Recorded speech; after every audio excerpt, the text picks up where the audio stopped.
Okay.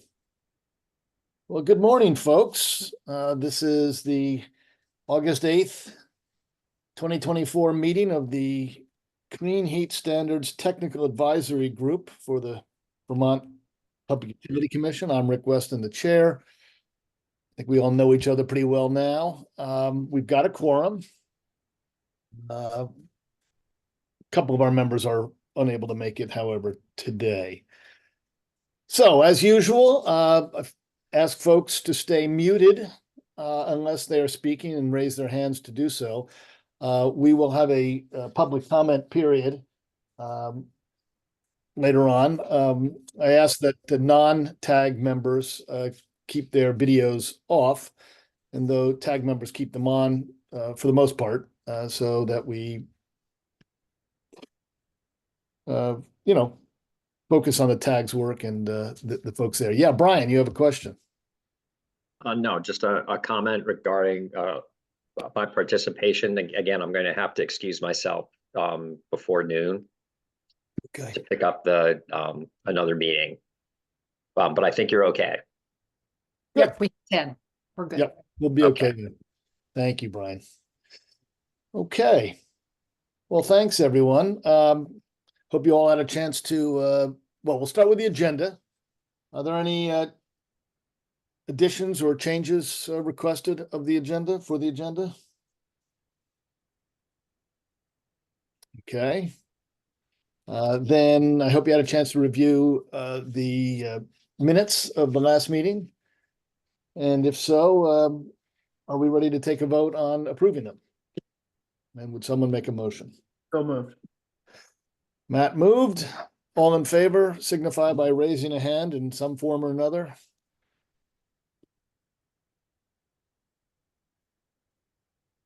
All opposed? Okay, the minutes are approved. Thank you as always, Deirdre and Catherine, for that. Okay.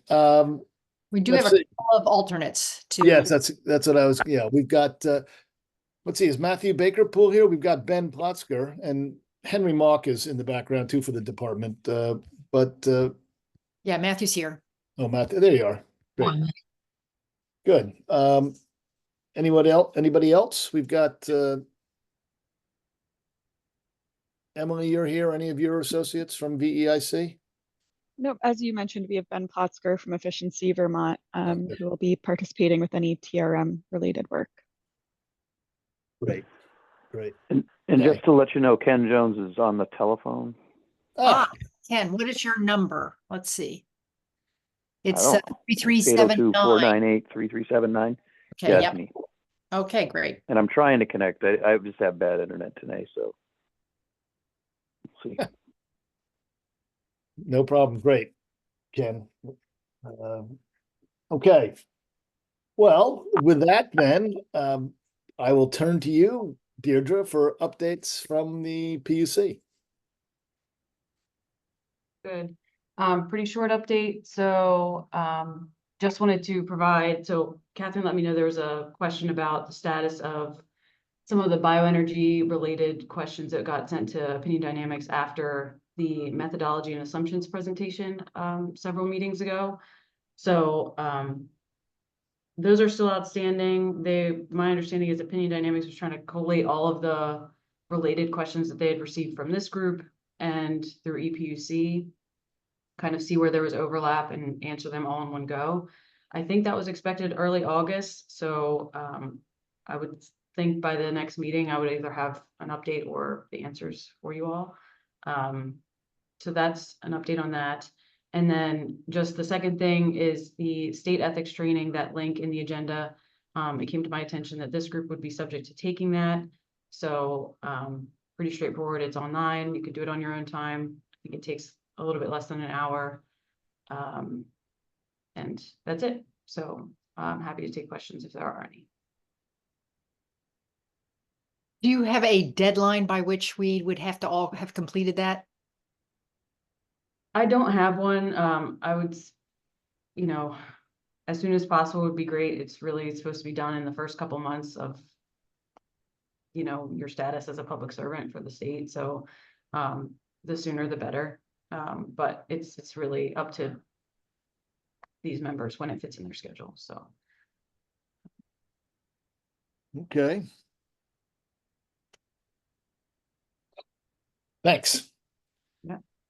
So I urge everyone to fill it out.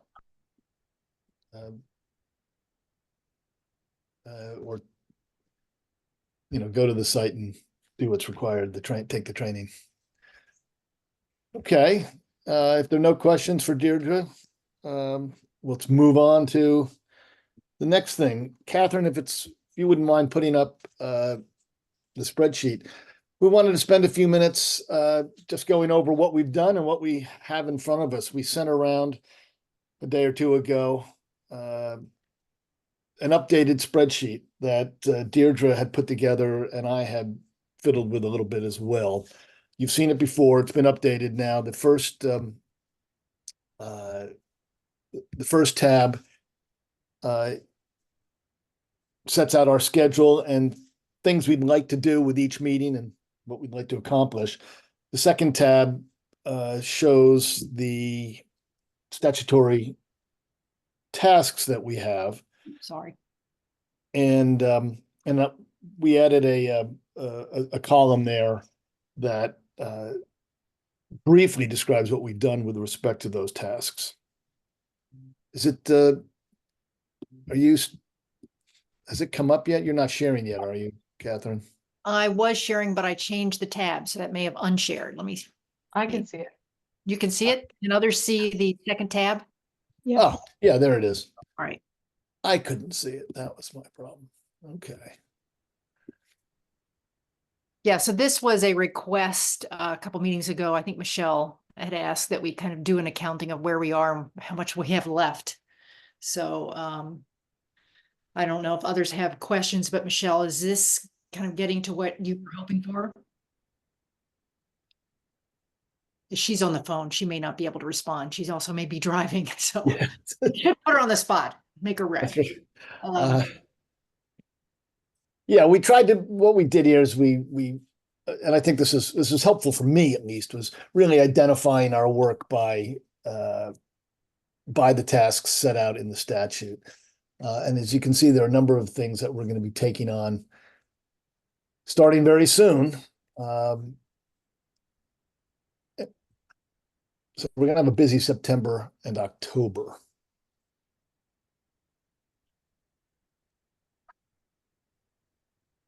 Any questions before we move on, or do folks want to go back Yeah. to the Brian? Yeah, on the meeting dates tab, is there a similar status column? On the meeting dates, no, there isn't. In other words, did we do what we said we were going to do? Are we on? Yeah, are we on schedule ahead? I don't think we're ahead. No, we're pretty much on schedule with what Okay. we did here. So I can read column D as we accomplished those things unless there's a note that suggests otherwise.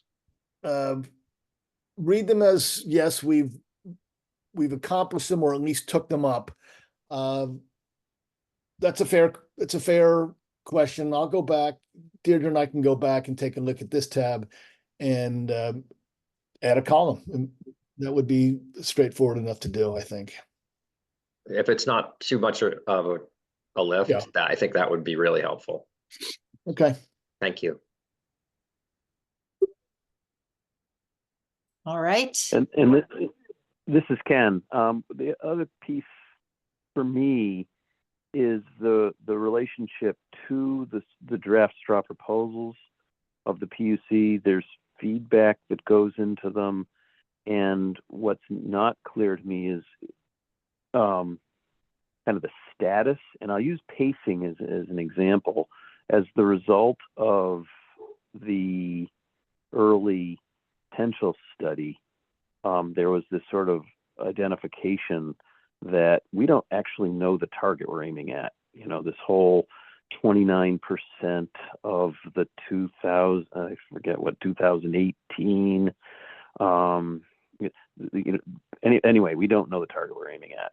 And so whether the actual pacing part of the rule will specifically provide that number that's going to be important when we get to the specific determination of credits for the first obligation years, I just don't know where we are. And there's probably a few of those where draft rule comes out, some comments, some which maybe we could be more clear about. These really need to be addressed because we have trouble moving forward. So, and I know it's probably not an easy column on the spreadsheet, but there are a few of those, and again, the other things that came out of the potential study as well as the early characterization work. You know, we provide feedback, and yes, they receive feedback, but to what extent will? Yeah, I don't know where we are with regards to some of those very important topics. Okay, well, I'd suggest, Ken, that when you're back in Vermont, perhaps you and I and others, but you and I could sit down and identify those and like actually, put them in a column and highlight them. Matthew. Just to respond to Ken's comment about the targets and them being unknown, I will provide the update that NV5 was directed to use the latest inventory values. So they had previously projected the 2020 value for the thermal sector up to the beginning of the program. Since then, a 2021 year has come out, and then other fuel emissions that were in the thermal sector have been moved into transportation, so non-road diesel, for example. The result of that is a relatively significant reduction in the distance between the start year and the 2029 performance year for the 2030 target. And then also the sort of sectoral proportionality. Previously, the model was just treating thermal in its own silo and ignoring the rest of the sector's emissions relative to what the GWSA targets were. So applying proportionality based on 2018 as the Climate Council decided is another point that reduces the distance between what the actual target is in 2030 and the beginning of the program year. So hopefully that's a little bit of clarity on what the target is, or at least what the model is using for the target.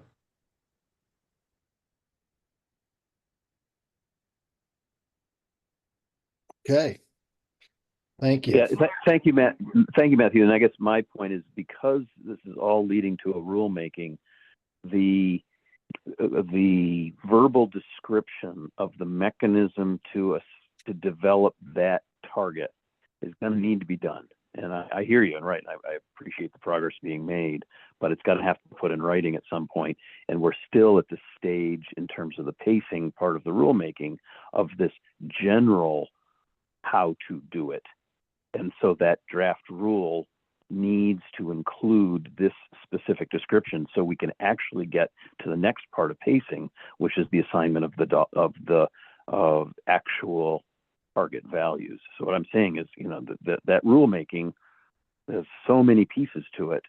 We can't lose the parts that actually have to be included in the I'll say the final draft, which, as I'm hearing, October 1st, there will be a final draft from all of the pieces of the draft rule. That's my reason for bringing it up. And I say I do appreciate that progress, but it has to be documented for the rulemaking.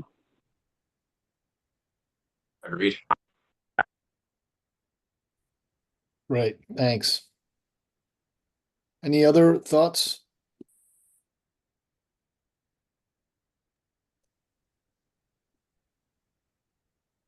I've just gotten a text from Luce. She's been disconnected. She's lost her connectivity on her drive, so she'll catch up later. Okay, well, if there's nothing else there, then let's move on to the next topic, which is our measure characterizations memo, a response to our memo from or to Opinion Dynamics. We sent a draft around, I guess, a day or two ago. We probably want to pull that up as well. Okay. Catherine. Yep. A group of us got together last week and went through the OD responses and made some draft or preliminary tentative judgments about what we thought of those responses. And they're captured, I hope, in this really, it's a memo. It's just the memo with inserts. So if you had a chance to read it, great. If not, we'll take a few moments. Well, we'll take a few moments right now to go through it. You'll see what our responses are. If there are particular issues, I'd like to go straight to them in the interest of time, but we have given ourselves 25 minutes here to go through it. So how would you like to proceed? Should we just give you a chance for those who haven't had a chance to look at it to read our responses to the responses? Yeah, can you, well, we can either do that, we can take a few moments and just let people read it, or if you want to just walk them through very quickly what the question was, what the response was, and what our counter response was. Your choice. Yeah, I'm trying to avoid that because I have to cudgel my brain to remember quickly, but Well, then why don't we give everybody just a minute to read this first building envelope measures question response, and then the tags response, and then we see if we have any further comments. As you're doing that, just to be clear, we are looking for the tags approval to go ahead and send this back to PUC to forward to the opinion dynamics. So right. be the time to raise any further comments you want to be added, corrections to our current response. Right. This first one, as you can see, was about how you measure savings from insulation.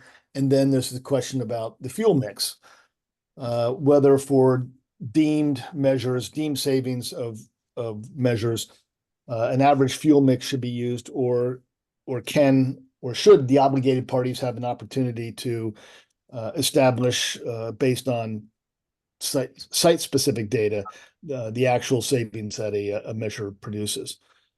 And as you see from here, what we said is that the answer with respect to the insulation measurement was fine. That we understood it and it seemed to make sense. And with respect to savings, we wanted to preserve the opportunity for obligated parties to establish site-specific savings where appropriate. Brian.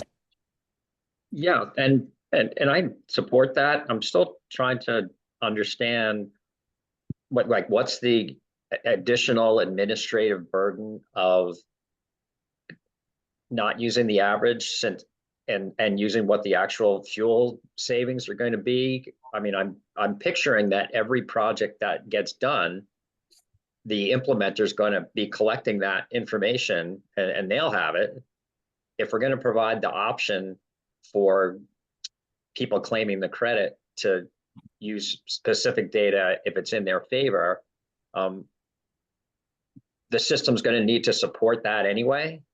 So I'm not questioning exactly the idea that there's an additional administrative burden, but I'm trying to understand who it falls upon, and in particular, if we're going to provide the option, or if the option will be provided for a compliance entity or a credit generating entity to provide site-specific data that they're collecting anyway, then is the administrative burden to the PUC administering the program like any, is it equal to what it would be if everybody's just reporting it anyway? Because I think there's advantages. To me, I think there are advantages of getting that data, because then you'll have actual, a better estimate of what the emissions reductions are going to be. And that's going to result in a program that has a better chance of achieving the required emissions reductions at the lowest possible cost. Okay, thanks, Brian. We'll come back to this. Matthew? Well, it's kind of similar to Brian's. And I think Floyd actually mentioned this, that if you're going to have a prescriptive average for what you're offsetting, and you still allow specific site or equipment values to show above average savings, you're skewing savings totals upward slightly. So there has to be a derating factor, and then that derating factor acts as a de facto devaluing of average or moderately above average savings claims. So it'll be adding burden or reducing the cost effectiveness of those measures. And by added burden, I mean, if you're average or above, you'll probably want to provide the site-specific data so that you get full credit for your savings, so that we don't skew the yearly savings claims, and then also under average or slightly above average measures. But there is more complexity with that as well, as Brian mentioned, but it's just something to keep in mind as we go on. Thanks, Matthew. Ben? Thanks, Rick. Yeah, so from Efficiency Vermont's standpoint here, just to give you a little more context here, a variety of our heat pump water heater and ductless ducted heat pump programs are delivered via midstream program. So collecting that data is typically hard to do, or the contractors are not providing it to the distributors. So that data is not being collected at the point of sale. So it is an administrative task to collect that, but also the existing programs are not collecting that.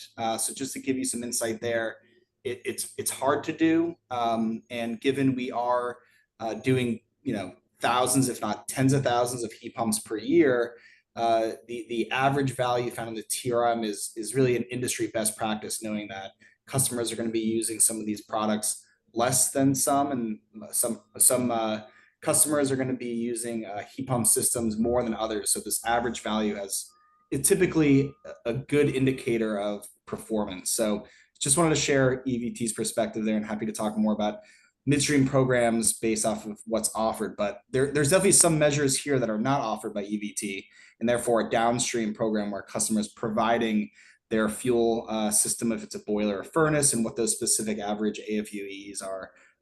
There's definitely potential there to collect that data. Thanks, Ben. Ken? And then Matt? Yeah, so this whole topic raises an issue that I don't understand how far we have progressed on, and that is the registration of creditable activities. As we know, starting January 1st, 2023, early action credits have been available. And I know there was some discussion late in calendar year 2023 about the data necessary to I don't know if characterize is the right word, but to develop the information for a credit. Well, it's been 18 months. There is, Ben mentioned, there's probably tens of thousands of creditable activities that are out there. And, and we're raising the questions now, well, if we're going to add this additional benefit for credit, we're going to need this information.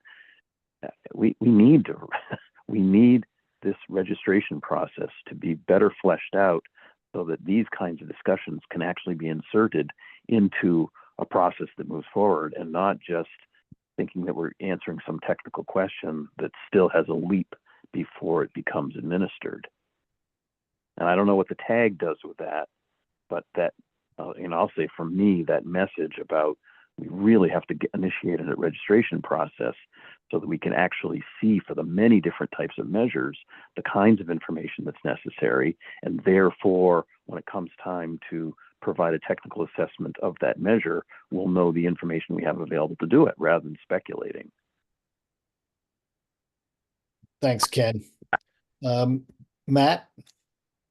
Yeah, thanks. I just want to comment on Ben's point. Totally understand, certainly deeply involved in the midstream incentive program, and I understand why Efficiency Vermont does that, and I understand the value of that and the efficiency of doing that, moving the market. but I think there's real value, and perhaps it's a second incentive, an incentive that is delivered to the customer by the installer, speaking of course on behalf of the installers. Because that would give you an opportunity to collect that data. For instance, in New York, NYSERDA has an amazing publicly available spreadsheet showing when heat pumps are installed, what was the existing fuel system that's already there when the heat pump was installed, and whether or not it is going to be the heat pump's going to be the primary, or if it's providing supplemental heat. So we have a tremendous amount of really good data from New York. So they've done it. And I think if you want to keep the midstream, I understand that reason to do that. But if you figured out how to do a dual incentive where you get the midstream rebate, but then you also get the installer to the consumer rebate, and use that mechanism as a way to get this very important data, because I think 5 years from now, when we install tens of thousands of heat pumps, they're going in, we're installing them. I think what would be really valuable for people who replace us in 5 years, or for lawmakers and policymakers, is to say, okay, we installed 100,000 heat pumps. Where did they go? What did they replace, or did they replace? And what was the reduction in heat load? Because it will inform further iterations of this program. So I think we can do it, but I think if you want to keep the midstream rebate the way it is, I don't think that's the right way to do it, because the installers to send that to their suppliers that sends it to EBT, that's complicated. Having a rebate that the installer gives to the consumer in exchange for that information, having a central database for that information, will inform further decisions made by this body. Thanks. Thanks, Matt. Any other comments on this point? Well, this suggests a change of wording here. What comes to mind for me immediately is perhaps just adding a simple phrase at the end of this red paragraph that says, however, we are aware this raises issues of program administration, registry. I mean, we can list the things that we've just identified here that will need to be taken into account, as when the program is designed. I mean, that's very vague and imprecise language, but is that how we would, is that a way to deal with what we're hearing right now? Or do we say, no, average fuel mix seems to be the way to go at this point?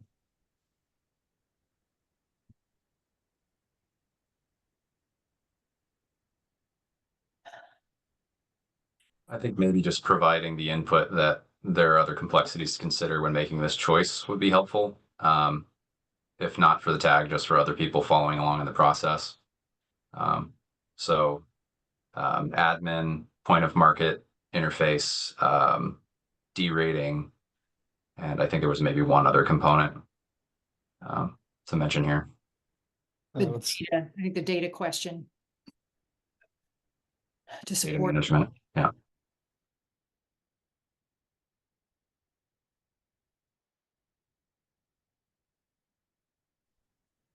Data and what was the last one? Derating. Derating, that's it. Yes, and I've got that already. Okay. Well, at the end of this section, our time here, we can decide how we want to proceed. But I would say at this point, if the tag is comfortable, I can make these additions and we can send the responses on. But okay, that's the first one. That's Well, number one. before we leave that, Yeah. I think that I'm gonna do a little wordsmithing here, and Catherine, you stop me exactly when you need to. I'm getting used to it. Can we go back? Sure. Yeah.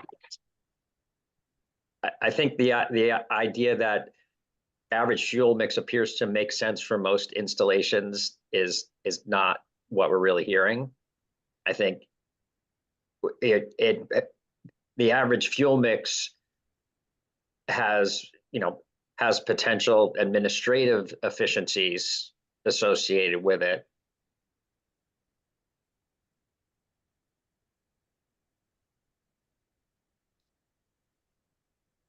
Did we lose you?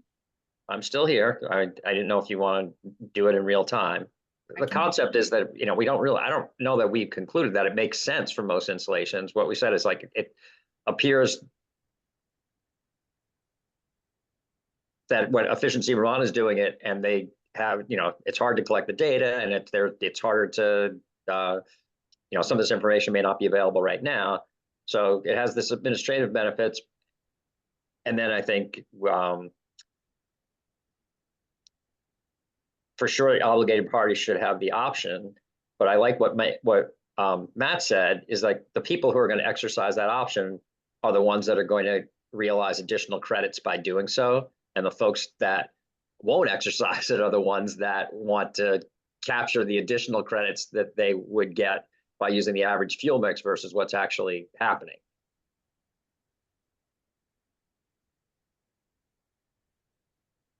So you would add to the end of this, something that acknowledges that people will use whatever method is to their advantage. Is that what you're basically saying? If we, well, I don't think that needs to go in here. You captured the first part is what I wanted to get away from. It makes sense and to acknowledge what the advantages of using the average fuel mix. Obligated parties should have the option, and you know we need to consider all the factors that the group talked about that that Matt enumerated as we determine, you know, to what level we think it makes sense to be able to stand up a program that can collect and use this data to assign what the credit value is for a particular measure.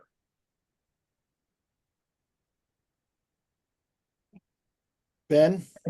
Thanks. I just want to reiterate, we do want to mitigate, well, EVT historically wants to mitigate any type of bias in implementing these programs. So if we were targeting, you know, homes over 4,000 square feet and doing a custom analysis, we'd be able to cherry pick those larger projects. And if it's a smaller residential building, you know, we probably want to use the TRM savings because they're in the middle ground and maybe overclaiming savings. So it really, just to reiterate, it's best practice, not just in Vermont. This is really all across the US and even internationally, that these midstream programs are agreed upon, that if you're doing tens of thousands of installations, the average value is good enough. So I'll just caution some people going down a custom route versus prescriptive route.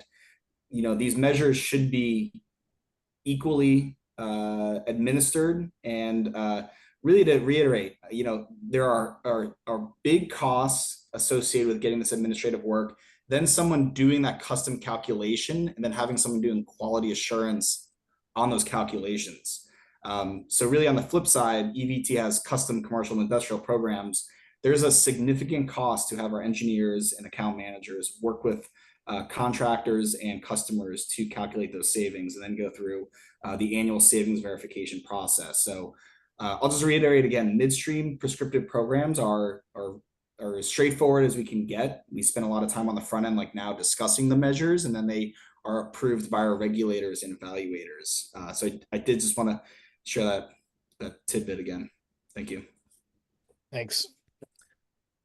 Emily Levin? Hi, sorry for not turning on my camera.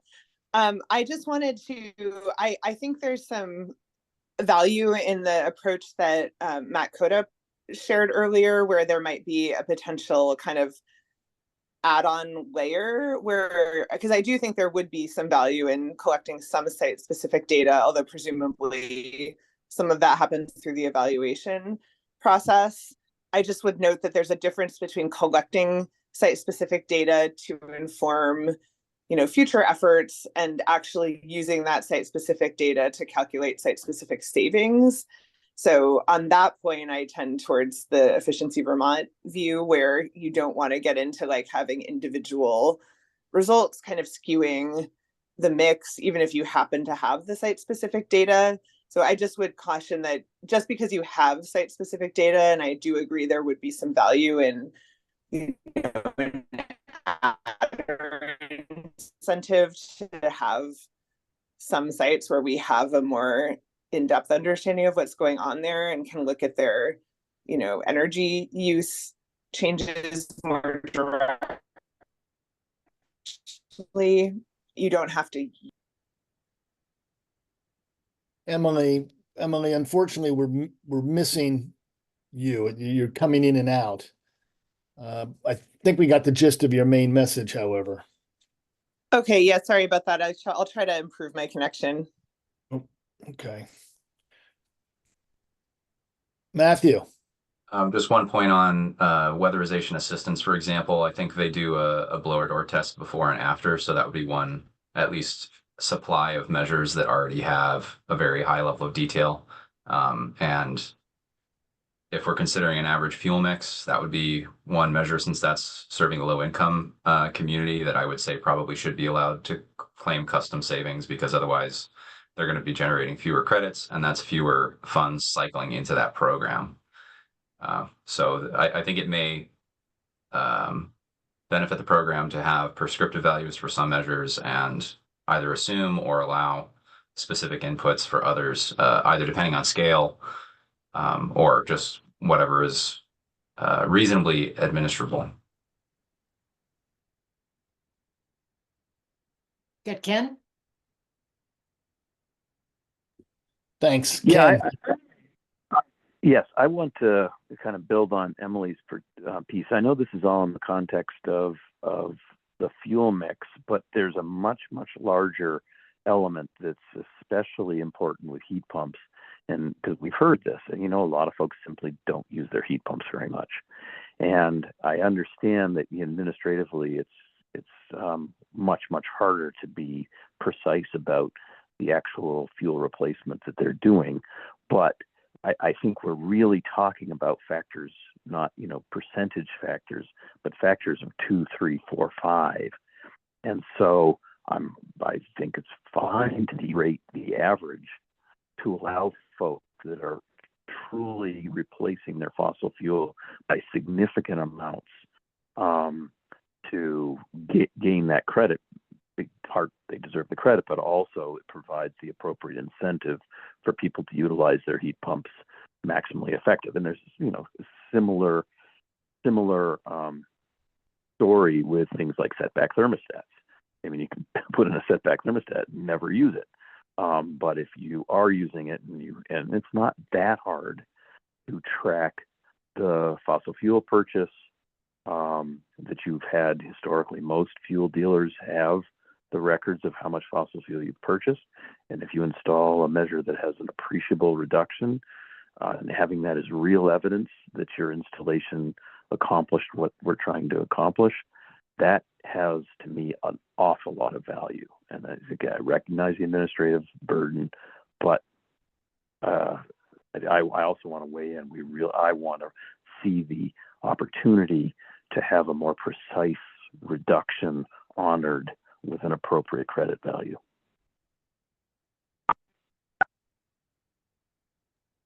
Thanks, Ken. Any other thoughts? Okay.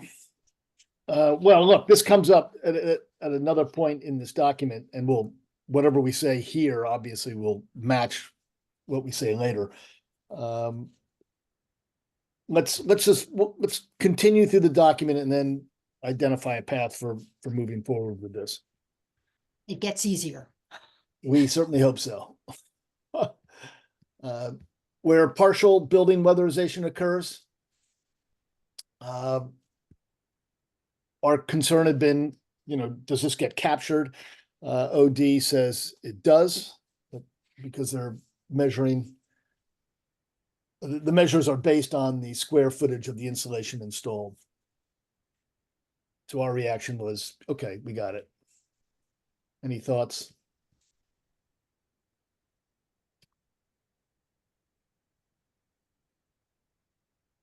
We asked about air sealing. At the time, air sealing as opposed to just insulation was not being captured. They are now working on that. So that's a good thing. They seem to have responded to us there. So our reaction was, that's good.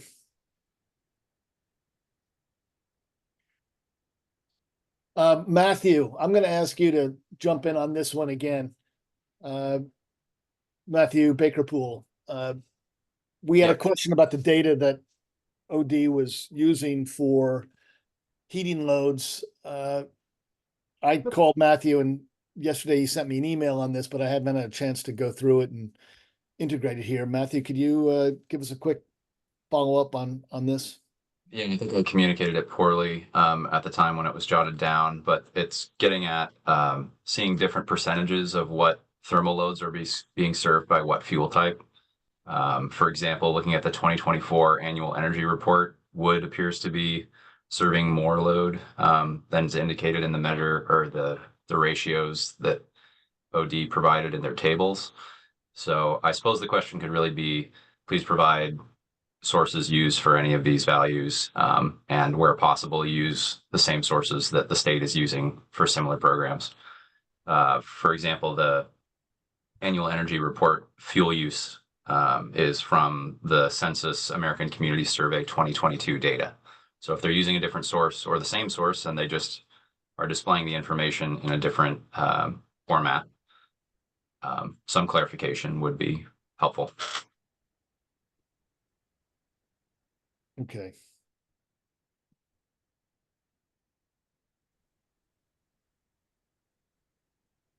Okay, we can add a line to that effect.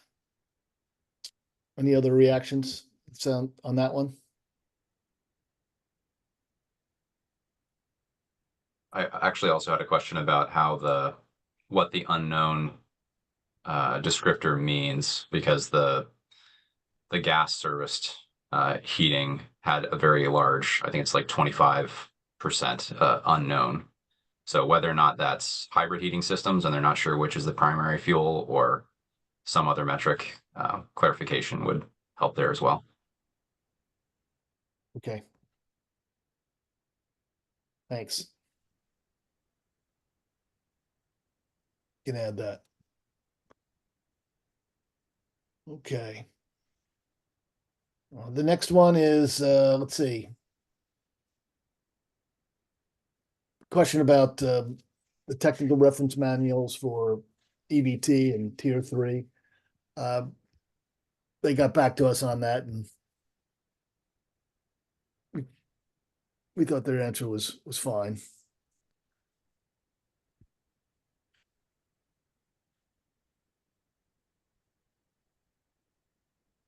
On this one, any documents that they're using that, that they've referenced, we want to make sure that we get them. So we've asked for them. We're asking for them as soon as possible.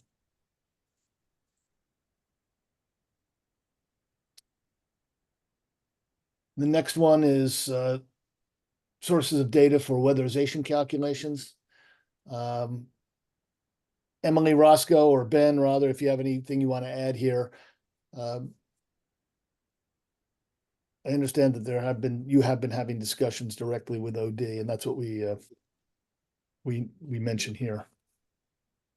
Yeah, so we've been sharing documents that are considered publicly available to Opinion Dynamics. So just context there are a variety of measures that are in the Tier 3 TRM that are considered public and overlap with the EVT TRM, but there have been measures that Opinion Dynamics has asked for reference documents that are not considered public. So we've held back on those. And I think if Opinion Dynamics or another party wanted to see more reference documents, we would have to go through our legal team to figure out the intellectual property of some of those documents that are in the Efficiency Vermont TRM. Okay. That's been Thanks. an ongoing conversation. Yeah. Okay. Well, if anything more comes up about that, you let us know. Okay. Advanced thermostats. We felt that their answers were satisfactory. There were, I guess 3 questions there. Yeah, that was 2. Yeah. Yeah, first 2. There's the third.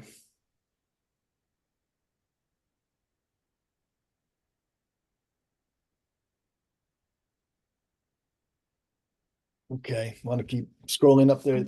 Isn't the credit value defined in the act? Which of these responses are you referring to? Please confirm the lifetime greenhouse gas emission savings will be converted to and expressed in annual credits. I'll look it up and send it to you. I thought it was in the act. Okay.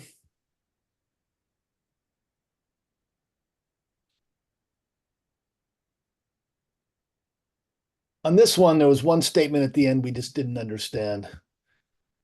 But I guess I now understand. Well, maybe I don't.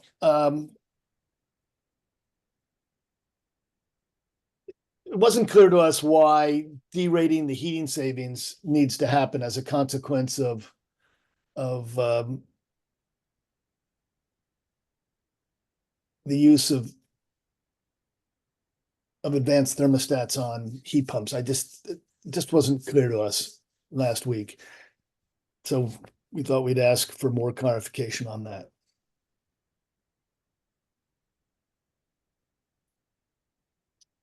Okay.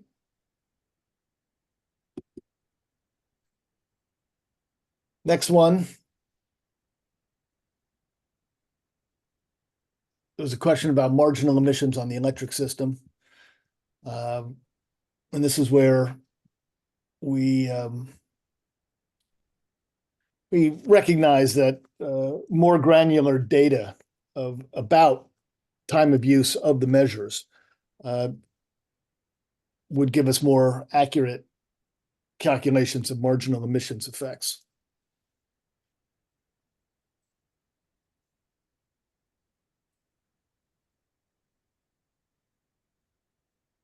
This is for further discussion as they haven't settled on their Right. approach. So it's just input to their continued considerations, right? Correct. Thank you. Yeah. Heat pump water heaters. We had this question again. It was about the break in capacity, and it turns out I'm not sure I fully appreciate the nuances here. Casey does better than I do, certainly. But in effect, the way Tier 3 goes about this, savings from smaller capacity tanks will come across as greater emission savings than in larger ones, than in larger tanks. And it just happens to be the way the numbers work out.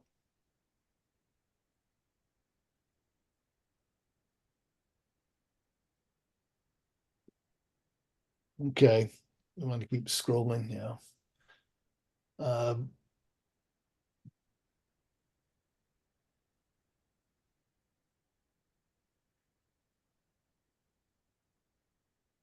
They didn't include on-demand water heaters originally, but they are adding them.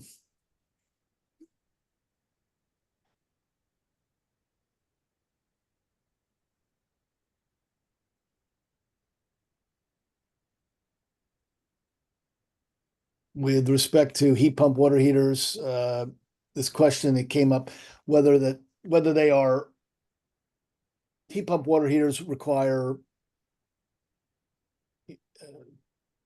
capacity that's larger than a standard water heater. They assumed we were talking about tank volume, which I think we were. They've related their savings to usage, and we concluded that makes sense.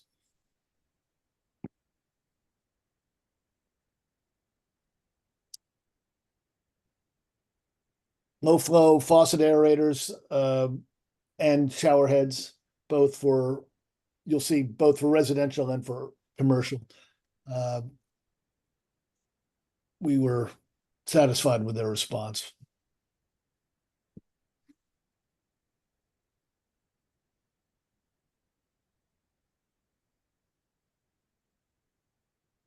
Induction stovetops.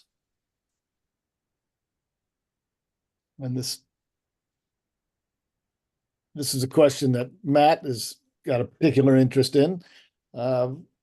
whether these and other measures are included in, clean heat, and it appears that they are, but we're waiting for the clarification from the PUC. Nice, just quick follow-up question on that, Rick. Sure. While we have the PUC here, will there be a formal order or notice of a hearing regarding whether or not non-thermal uses of heating fuel are included in the obligated gallons?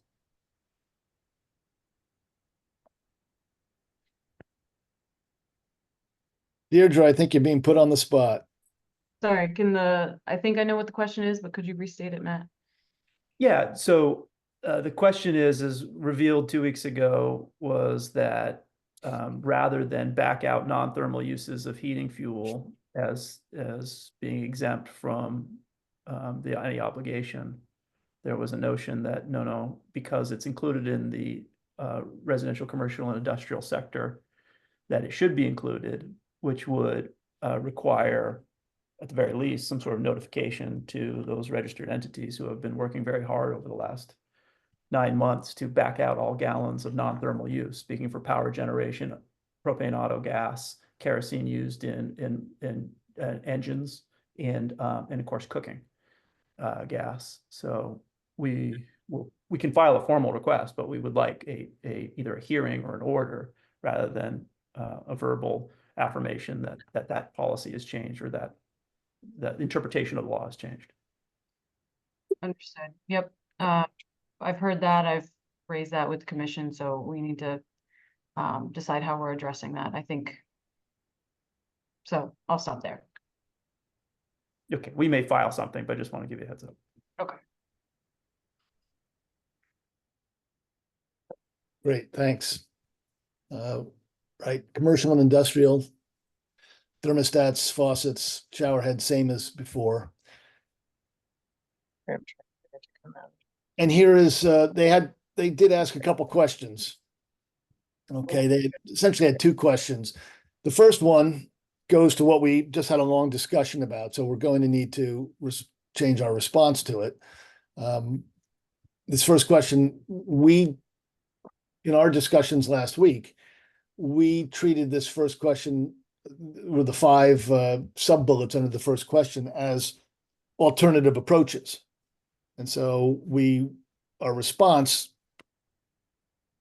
inclines to the first approach, A, which goes to this question that we've just already discussed. So this needs to be changed. And in fact, what we'll just do is refer back to the first response. That's how we saw it. If others have a different interpretation of their question, please share it, certainly.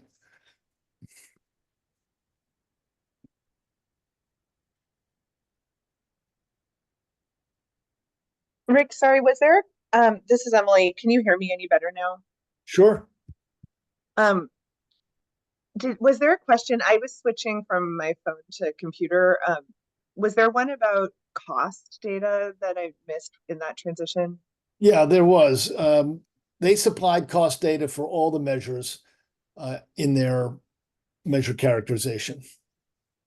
So one comment, this might not need to be stated, but I just wanted to emphasize it for opinion dynamics, which is that when the cost question made me go back to check, are they doing incremental costs or are they doing full replacement retrofit costs? And making sure that we are clear and understand the assumptions around, is this an incremental cost and we're assuming that a piece of equipment is being replaced already and it's just the extra cost, or we're assuming this is a proactive retrofit and for how long? Like, that's actually a very important assumption that influences costs. It influences, I think, this issue you're looking at now of like the average fuel mix, maybe.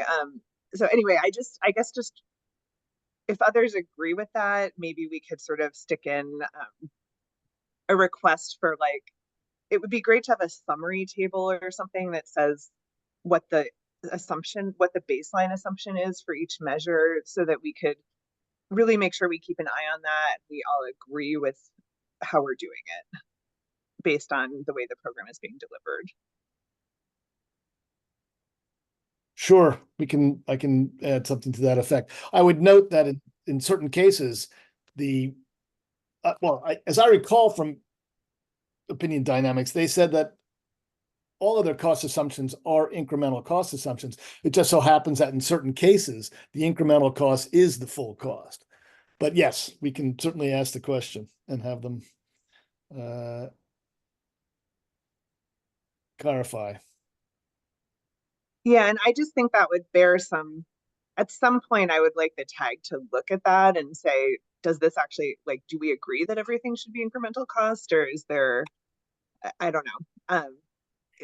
It's just a very important assumption, and they are providing that. I went back and looked at the measure summaries, and it is provided in the measure description, but it's, you have to go and look at each one, and some sort of synthesis of that would be, I think, helpful to discuss at some point.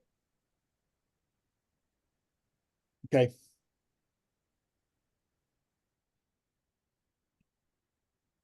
Okay, so as I said, with respect to the first question, general question that they asked, we'll refer them to what we say with respect to the initial bullet.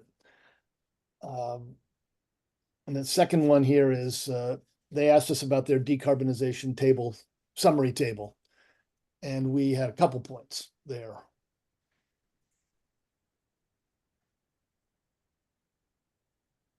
Do you want to cover the points and then I can bring up the table if you want to refer to that?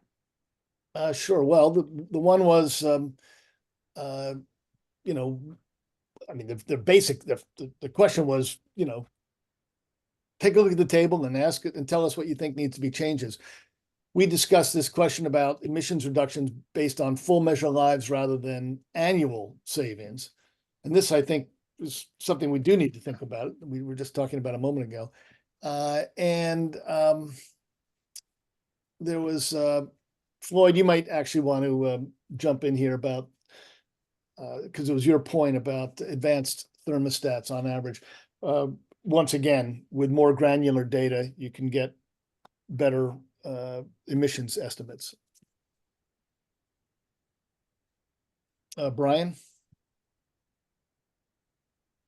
Yeah, just regarding point one, I wasn't quite sure I understood it in the context of the act says for measures that the credits are going to be timestamped.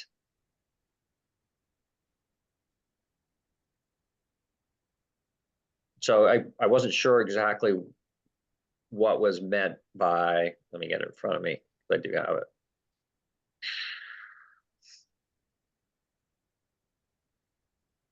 What it meant, like based on full measure lives rather than annual savings. I don't know that that's wrong. I just don't understand that in the context. The way I was looking at this table is like, oh yeah, it's laying out, here's what your credit earning would be over time. And so that's how you would get your credits. They would be time-stamped by year. Yeah. You understand what I'm saying? Yeah, I do. And I don't actually have an answer. In fact, I'm going to, Emily Roscoe, as I recall, this is a point that you had made. If I've captured it incorrectly, let's take care of that.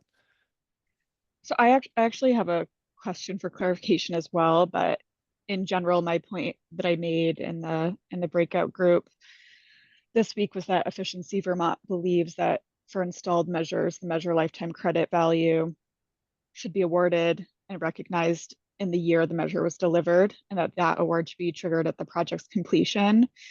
But now that I guess I don't know if this was Brian's question as well, but in the bolded part of this table, yours doesn't look bolded, but I have some bolded language in the decarbonization summary table that says this would then fix the annual credits awarded for the life of the measure, even if the analysis in future years changed the emissions scheduler measure characterization. Notably, those credits would vary to the extent by year. And then we further understand the credits would be awarded year by year rather than all at once. So I guess, sorry if this is an obvious clarification, but is this just time stamped, or is this like an interpretation of the statute for these credits to be awarded year by year versus all at the lifetime sum? Try and provide some clarity there. So the statute does say that measures that have multiple year useful lives, so installed measures, are credited on a yearly avoided emissions basis. So there's no lump sum crediting of the entire measure's life savings in year one. I think the other aspect of this is whether or not credit should be adjusted when new data comes out. I think that's a complexity that sure could be good in reflecting the reality of, you know, yearly changes in emissions for each measure. I think that would create a lot of uncertainty in the market and a lot of administrative complexity. So one of the other questions I think they were getting to is whether or not they should just try and average the savings over the life or reflect projected savings changing year over year. I think so long as the data is available at the time that the measure is implemented, giving it the actual savings year over year is appropriate, because otherwise we're going to again skew emissions reduction attainment. And then that may cause complexity when we go to target years and there's a legal obligation for the state to hit a specific number. So that's something that if people are just now chewing on, we could maybe discuss now or at another time. But my general inclination is for installed measures, you get a different credit every year depending on what the calculations were at the time the credit was installed, or based on the 3-year interval for the TRM updates. And it wouldn't change over time, because then you could potentially be rewarding people after the fact or penalizing them after the fact because something happened that they didn't predict. So I want to make sure I fully understand this, Matthew. I install a measure today and it's expected to get X tons of emissions reductions each year. 2 years from now, we discover, you know, with more information that this particular measure actually produces a different number. It could be higher, it could be lower. Doesn't matter for the purposes of the example of emissions reductions. Are you saying that we're now, what I thought I heard you say is that retroactively we wouldn't change the savings, emission savings for the measure that I installed this year, but when I install another one 3 years from now, it would use the new emissions data. Is that correct? it's my initial response to this question. That's not necessarily the department's response, but I thought describing that could maybe help as giving a hypothetical example of, you know, whether or not you would want static savings over the entire measure life based on the time of implementation, or if you would want it to be moving the entire time of the program or the entire useful life. Well, my inclination personally is that, you know, when you install the measure, you identify what the annual savings are going to be for however many years, and that's where you stick with that for the reason that you gave. It would create terrible uncertainty, or terrific uncertainty and administrative complexity. And typically, you know, we don't go back and change things after the fact. But if others feel differently.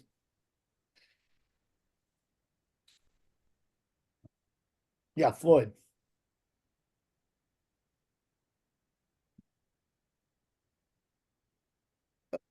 We can't hear you, Floyd. Yeah, I think you may be muted, Floyd. Sorry, I have two mute buttons. I got to make sure I press both of them.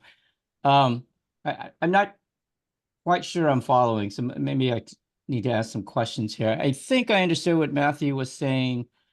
You know, you want to avoid creating a whole bunch of uncertainty, but you have to balance that with the need to actually meet your targets, right?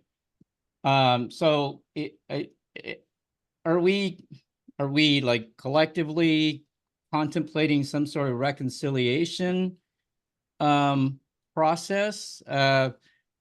You know, if you're not going to retroactively adjust credits to reflect current data, you can at least use that current data to adjust credits forward, right? Right. But then if you were too generous with the credits and that ends up resulting in a situation where you're not going to meet your targets, then how do you reconcile that, and where do you get those additional credits from, if not from the sector that was rewarded with too much credits? I'm not sure if I phrased that correctly, but you understand what I'm trying to get at there? Yeah, I think you phrased it very clearly. One mechanism is the 3-year updates to the overall sector pacing, but there is the possibility that the 3-year update doesn't catch the adjustment necessary to hit, say, for example, 2029. I don't have a great answer for that. And maybe the answer is, yeah, we just have to absorb that level of complexity.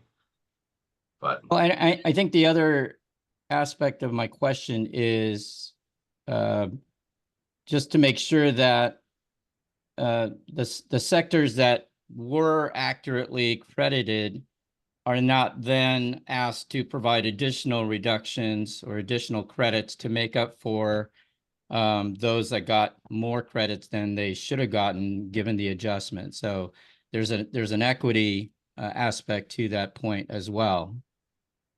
right, it's a similar problem as the fuel average scenario. Right. Exactly. All right, that was all I had to say on that. Thank you. Okay. Well, where does this get us? It gets us to the last question that they had of, is a massive table with projected savings an unreasonable mechanism for parties seeking credit claims to use, or should it be a formula, or should it be a flat value year over year? And as Floyd's comment alludes to, and as I've said, I like reflecting reality, but reality is complicated. But fortunately, I think most folks have dealt with long tables in filing taxes. So while it may not be fun to fill out that form, if you're going to get a monetary value in the credit, you're probably willing to scroll down to find where your particular situation is and what the projections are for year 1, 2, and 10. Oh, okay. Thank you, Matthew. What does it mean for answering the question? I mean, I'm looking for words now. Catherine, can you bring up the last part of the document?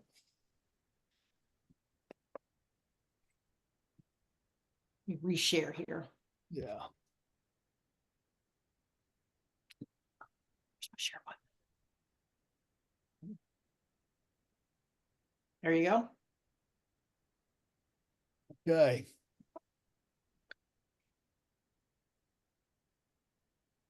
So what should we say, Matthew?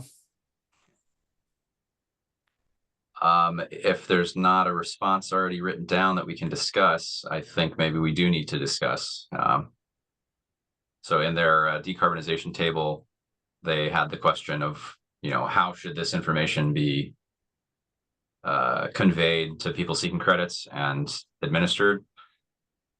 People may disagree that we should have folks look at a very long table to find their savings for a given year. And that it should be the total savings divided by the number of years of the measure life to make things simple for folks. But that again gets to sort of the target distortion versus attainment. Okay.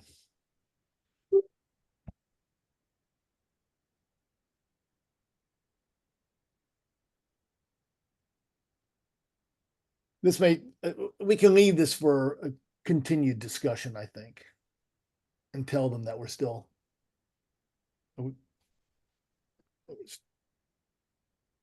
Right. And I think the way that the first bullet is written, we probably need to remove that language just because the act specifies that credits have to be given yearly, unless I'm misreading that sentence. I think that was Brian's point earlier too. Why don't we just say, yeah, on an annual basis? You know, why don't we just say it? We believe the act calls for identifying emissions reductions on an annual basis. Brian? Yeah, right on that point, Matt Bakerpool is right. One way to do it would be to make up any difference when you adjusted the annual credit requirements every 3 years. That's basically what we do in Reggie, or can do in Reggie with what we call a bank adjustment. But the other approach, which appears to require a statutory change, would be for installed clean heat measures, don't create the credits for the entire life, only do them for 3 years.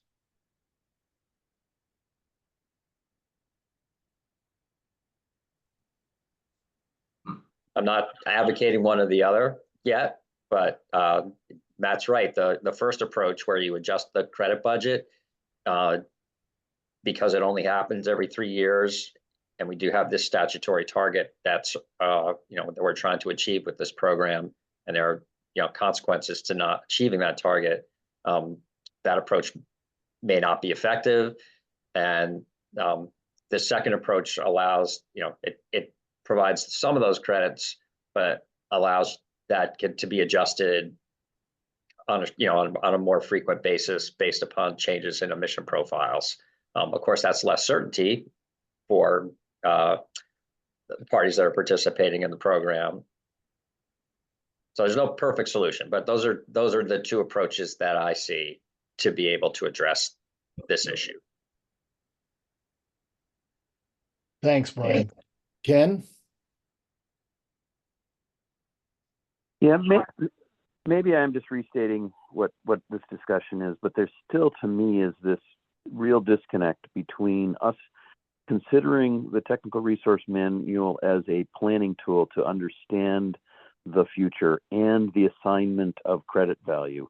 Because we don't have a mechanism that actually assigns credits to end users / installers / Efficiency Vermont, then this is too speculative. I mean, if the value changes, well, because it gets back to when a building owner puts in something like a heat pump, are they going to be paid an incentive amount up front, which reflects future credit values, or are they going to be getting a smaller check for the next 12 years? We don't know that, and so I think that relates to, well, what if the credit value changes? Well, if they receive their incentive payment up front, then someone else is accepting that risk, and it may actually not make as much difference.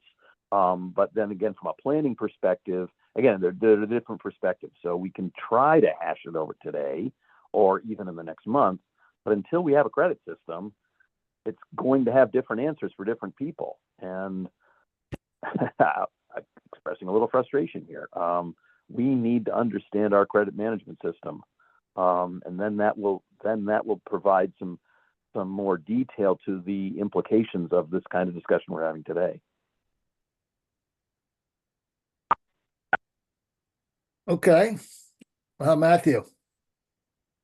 I'll say, for better or worse, it looks like the first performance year may be 2026, and on a 3-year update basis, we'll get an update for 2029. So we may be able to avoid the problem of having a large offset for hitting the 2030 target. But that all depends on what the actual first year is. So. Right. Okay, we've gone way over our time. All right, Matt, can you, what are those dates again? The 2027, 28, and 29, right?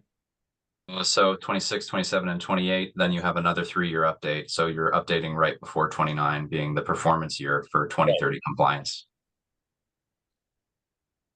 And I don't think a retroactive adjustment showing we didn't hit the targets would necessarily mean a violation of GWSA, but I'm not here in the role as a lawyer.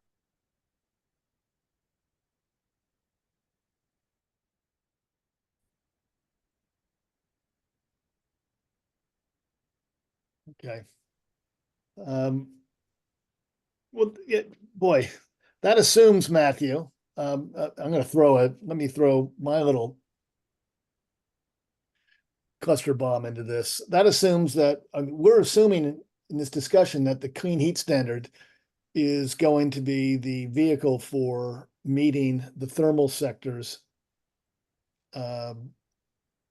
obligations under the Global Warming Solutions Act. I've read it, I read Act 18. I'm not sure that Act 18 says that that's going to happen. But it's an interesting point. Matt? Oh, I didn't even think of it, but that you did and you articulated it, and I would agree with you. If Act 18, if the Clean Heat Standard doesn't meet the mandate of reducing greenhouse gas emissions by 40% by 2030 from 1990 levels, doesn't mean the program has failed, because it's not meant to be the only program that does that. And there's other things happening in the world that could get us to that number. So we should, if we fail, it may not be the fault of the program if the program is working as intended. Yeah, this thought had occurred to me in discussions with others over the question of coordination with other programs. Brian. Yeah, I mean, the act says the size, the annual requirement shall be set at a pace sufficient for Vermont's thermal sector to achieve the life cycle carbon dioxide emissions reductions consistent with the requirements of 10 VSA 578A 2 and 3, expressed as life cycle emissions. So I'm wrong? I think it does. I mean, it says you set the budget in order to be able to meet the sector's share of the total target. I agree with I always agree with Matt Coda, right? I agree with him that if it doesn't, that doesn't mean it failed. But I think the Public Utilities Commission is required to design the program to set this pace, to set the annual credit requirement at the pace sufficient to make it look like it's going to meet that calendar year 2029 reduction in the thermal sector. Okay, well then I was wrong. That's fine. This is Emily. I don't know if you can hear me. Yes, Emily. Yeah, I'm very eager I can only stay on another half an hour. I'm very eager to hear some of this other program coordination discussion, but I do think this is a very important point. And my understanding is that most of these other programs are supposed to create clean heat credits and therefore count towards the total. That's therefore, so I'm in alignment with what Brian is saying, but I think it relates to some very important questions about other program coordination. So just a plug to get to that topic. Right. Yeah. Can I just suggest, Rick, you've already said that this obviously requires more discussion. Could we set aside our responses to this decarbonization summary table example and just tell them that we will continue to discuss it at a future time and provide more comments? Sure. Do that for this particular response. And then for the other responses, it sounds like we have at least a couple of additions that have been suggested. And would it be possible, I don't know what the urgency of getting these responses back, but I guess we need to ask the question of the TAG. Are they comfortable with you taking a shot at incorporating the input and moving forward to provide it to the Utility Commission without coming back to them? Otherwise, we'd have to come back to them again in 2 weeks.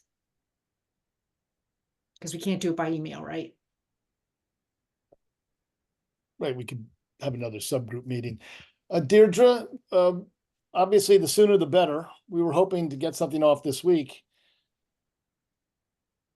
Yeah, I know. I mean, I know that they wanted a short timeline for at least the initial feedback because they're obviously developing the full TRM now, which I think is due at the end of this month, August 30th.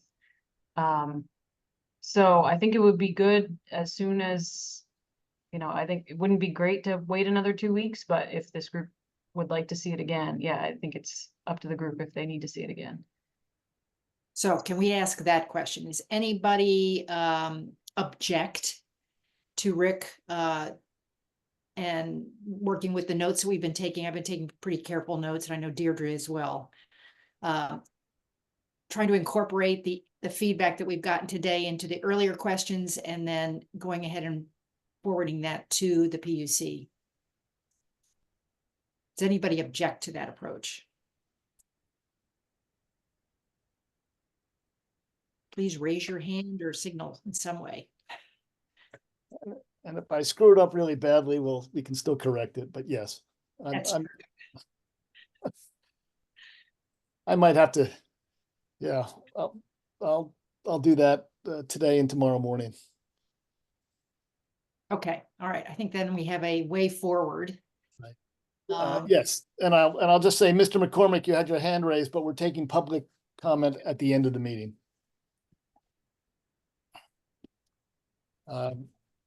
Okay. Well, then we should move on. Yeah, we're about 30 minutes behind, just as a note. So I'm, we should be at least sensitive to where we may want to cut back on the other topics on the agenda. Well, I would suggest that we jump to coordination with other programs, since that just came up, and we could come back to double counting, which I think may be a little bit quicker if in fact what we're going to do is try to send someone off to do some work on that. Brian? Can we do 5-minute break? Right. Oh yeah, right now? Sure. Yeah. No. I'm only available for like 20 more minutes. So sorry. I'm just Hold off for 20 more minutes, Brian, and then we'll take the break. Yeah, it's not, I'm just gonna need to step away I got someone coming to dog sit, so. Oh, okay, so we have competition here. Okay, let's hold off for 15 minutes, and let's just go to the coordination with other programs right now. So the question is, do we have advice for the PUC on administrative questions about who gets the credits? I mean, has this been fully addressed or satisfactorily addressed, I'd say, in our credit ownership memo. This is with respect to Tier 3 weatherization, low-income weatherization, and EVT programs. If you take a look at Act 18, section on credit eligibility, it's section K. I don't have the number of the statute.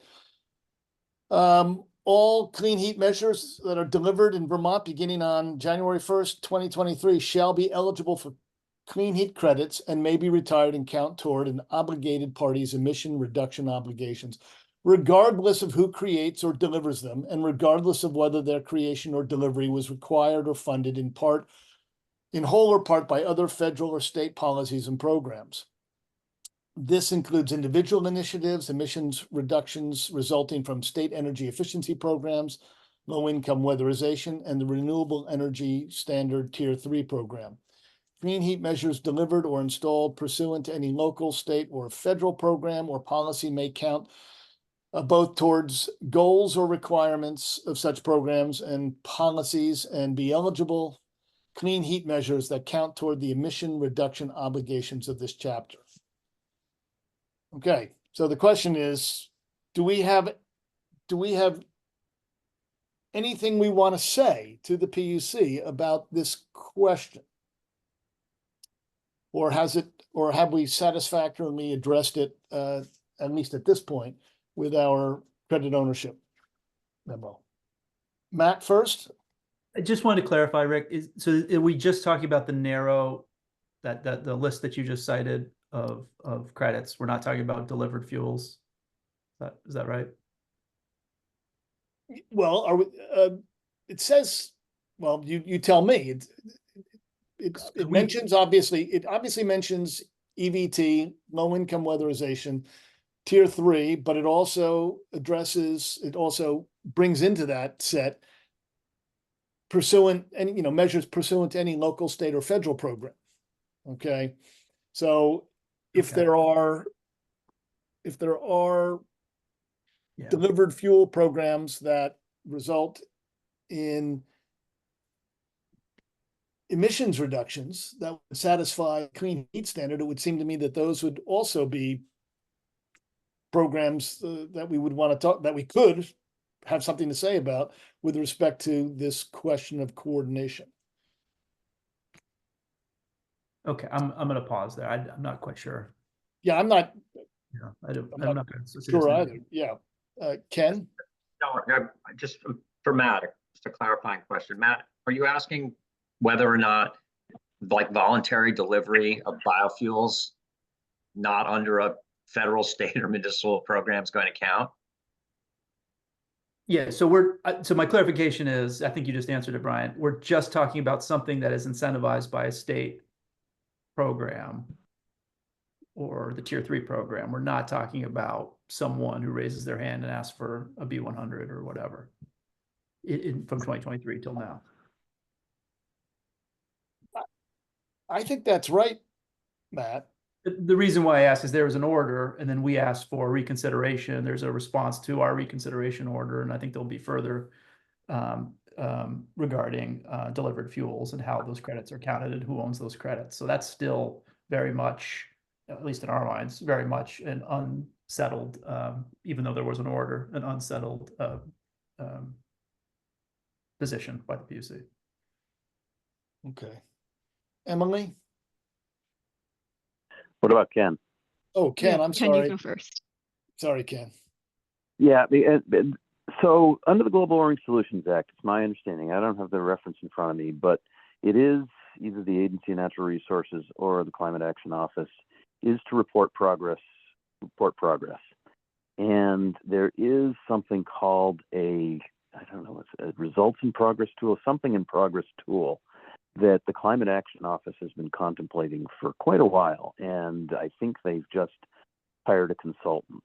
And so to get to the point here, I believe the Public Utility Commission, maybe through us, should provide very direct guidance to that process for them to identify all of the thermal measures that, or all of the measures that will help in meeting the thermal sector targets for the Global Warming Solutions Act. So it is all of the programs that might affect heat pump installation, and maybe there's something about LIHEAP that helps homeowners, certainly the weatherization program. But anyway, I'm not going to go through the list.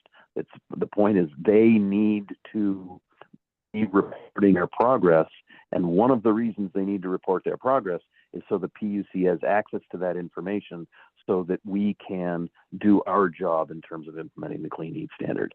I think that message needs to be sent very clearly, because this process of reporting progress has been discussed literally for 4 years, and it hasn't been implemented. Now we absolutely need it. So I would ask that the PUC, and we can help draft a communication to the Climate Action Office, which is overseeing this new consultant, and provide them the very specifics for what we need to be able to track our progress in terms of implementing the clean heat standard and all of those activities that could be creditable activities and that we need to keep track of.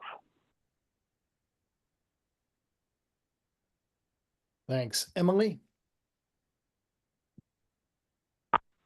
I was just going to clarify that initial question regarding like existing programs and generating clean heat credits and ownership. It's Efficiency Vermont's understanding that the project EEUs complete through their work as an EEU will generate clean heat credits. I'm happy to clarify ownership, but I guess I'm just curious, Rick, if there, other than that basic question we started with, were there other questions that I'm missing?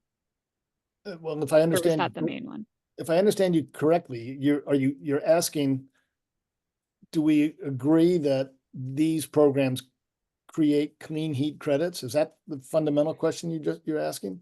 I'm asking, is that your question for this discussion?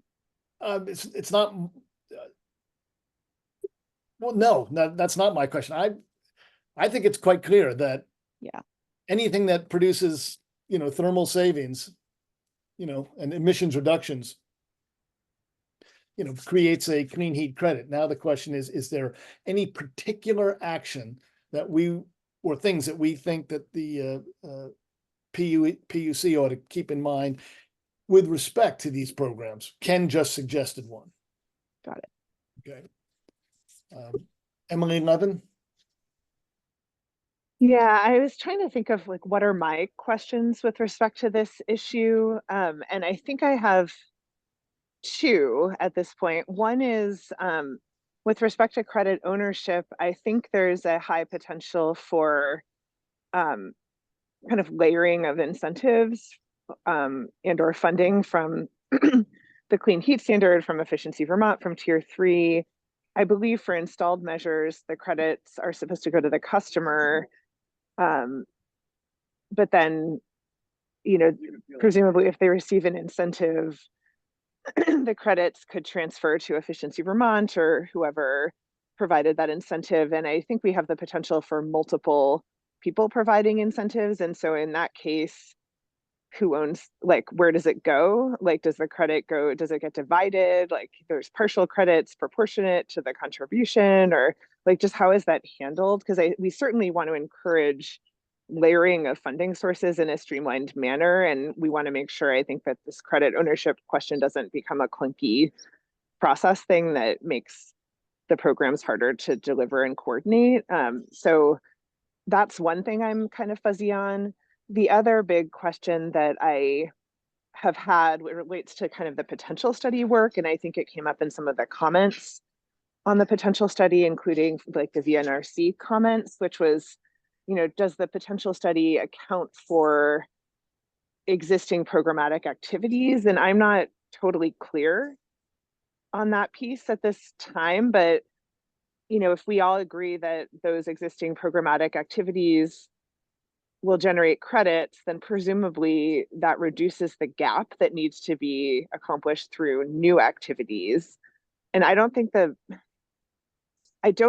potential study is making that distinction, if I'm interpreting it correctly. Like, it's looking at the total universe of, technical potential and, achievable potential and things like that. But then I don't think it's sort of back calculating, and we're going to get like a lot of this through our existing efforts. And so therefore the gap is this. And that's what I keep getting tripped up on. Like, what is the additional gap? How far exactly are we going to get through the existing programs that we have today, and or that could also be scaling up, because we also have new programs like federal home energy rebates and expanded weatherization assistance program. So like, at what point do we do that exercise to figure out what the remaining gap is and determine, I guess, I don't know. I guess maybe it doesn't matter because everybody's just assigned credits for these programs anyway, but it seems like that would be useful to know. Thanks. Matthew Bakerpool? On that program costs, existing programs, federal funds comment with respect to the total costs modeled by the potential study, we have requested NV5 try and break out what the differences would be. So sort of like the difference between business as usual and the new activities required by the model. As far as the program interactions go, I think it's one of the TAG's calls to comment on or advise on how existing programs could be woven into the goals of the Clean Heat Standard, either, and I assume that means either program administrative efficiencies or recommendations for scaling up existing programs, budgets. So hopefully that is helpful for Emily's comment, and also just the discussion of what does it even mean to discuss the program interactions and existing programs with a Clean Heat Standard. That's great. I think that business as usual comparison and understanding what assumptions are in there, is that business as usual for current state versus like expanded funding state, since there is some additional funding, that to me feels like it will be very helpful and could prevent some I've developed a nervousness about the potential study being misinterpreted. So my larger comment on the potential study is to be extremely clear on what it is and is not doing, and that in particular how it should or should not be used if trying to kind of back calculate the cost per fuel customer of the clean heat standard. So that's more of like a qualitative, just make sure it's framed in an extremely clear way on all of these points, but relates to this program comment. So I'm very happy to hear that's going to be added.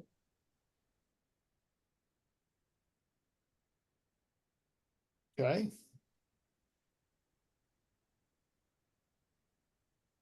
Okay, so where do we want to go with this? Do we, sounds like we've identified several issues that we would want to alert the PUC to. If that's the case, do we want then, what do we want to do for a next step? Do we want to, deputize someone to, for lack of a better word, or, task someone or a couple people with putting together a statement that identifies these issues and raises the complexities, and we can then discuss it and send it on to the PUC? Would that be the way to move forward?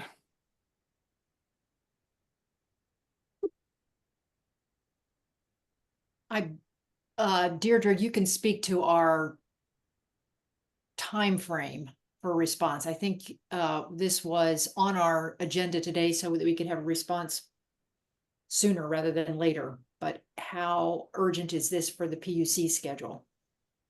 So this was something that I kind of anticipated would be complicated enough not to be resolved in one meeting. So I think in the homework column of the TAG meeting, it did contemplate a subgroup forming, or if that's one person, or kind of better refining this issue and maybe thinking about recommendations on how to coordinate CHS with the other programs. So, and I think, I don't have the meeting schedule up, but I think ideally it was on to kind of resolve at the next meeting. So that would, but if, yeah, that would be Well, we nice. can do that if we have a volunteer or two who would be willing to put together a one-pager, because I think maybe we could in one page raise these several issues and send it around and have it ready for discussion at our next meeting. We could do that. Rick, you did mention, I think, in the agenda to have a working group. Is that out of the possibilities now, or is that Well, still under that's what I'm consideration? suggesting. That's essentially what I'm suggesting. Yeah. I would be able to participate in the working group, but wouldn't want to be on my own, I think, creating that Sure. document. Like, Ken, you're raising your hand for your volunteering, or are you going to suggest something? I'm not going to be on a working group, but I will provide what I suggested orally about the relationship of this clean heat standard work in the PUC to the requirement of the Climate Action Office to report results. I will put that in writing, and then the work group can work on that. I'm just not around enough the next few weeks to participate in another work group. Okay. Yeah. No, it's August. I get it.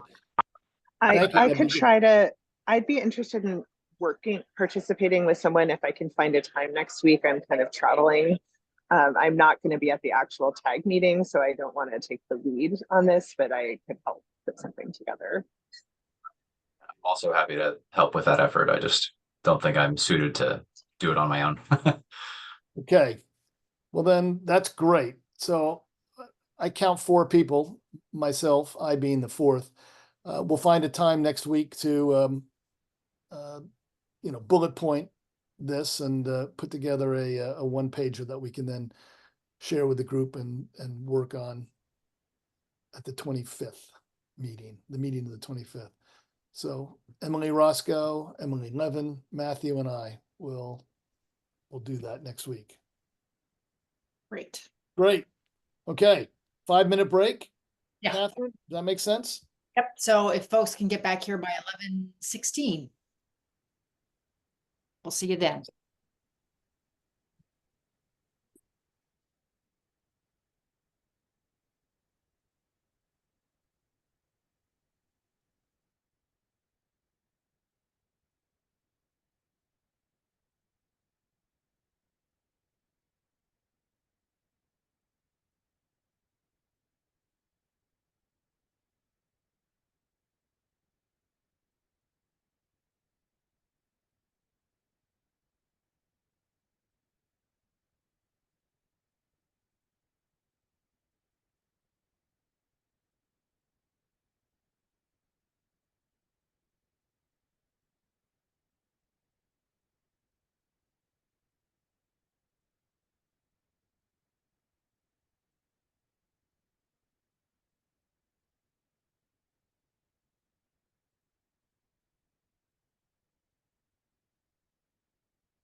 folks could turn their video back on, we know you're back. No, it's probably Emily Levin. And Brian, I know you got to go shortly. Catherine, I'd like to go with reconciliation and then the prior year versus current year matters next. I think we can assign someone on the double counting thing to go off and do something similar. Let me check with Deirdre. Double counting. Do we need, what's our time frame on that? It's next week. We want to have something for the next meeting. Next meeting. Okay, so So, we're gonna, so we want to assign someone to do that. And I also think that can be relatively straightforward. I'm hoping that's the case. all right, so we're gonna start with reconciliation next. Yep. So Ken, do we have Ken back? did we lose Ken? Nope, he's here. Ken, how are you for going next?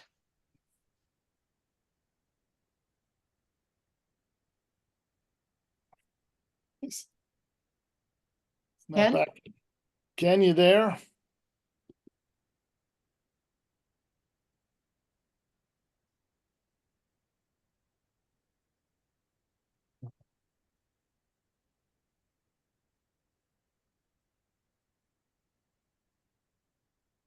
Well, let's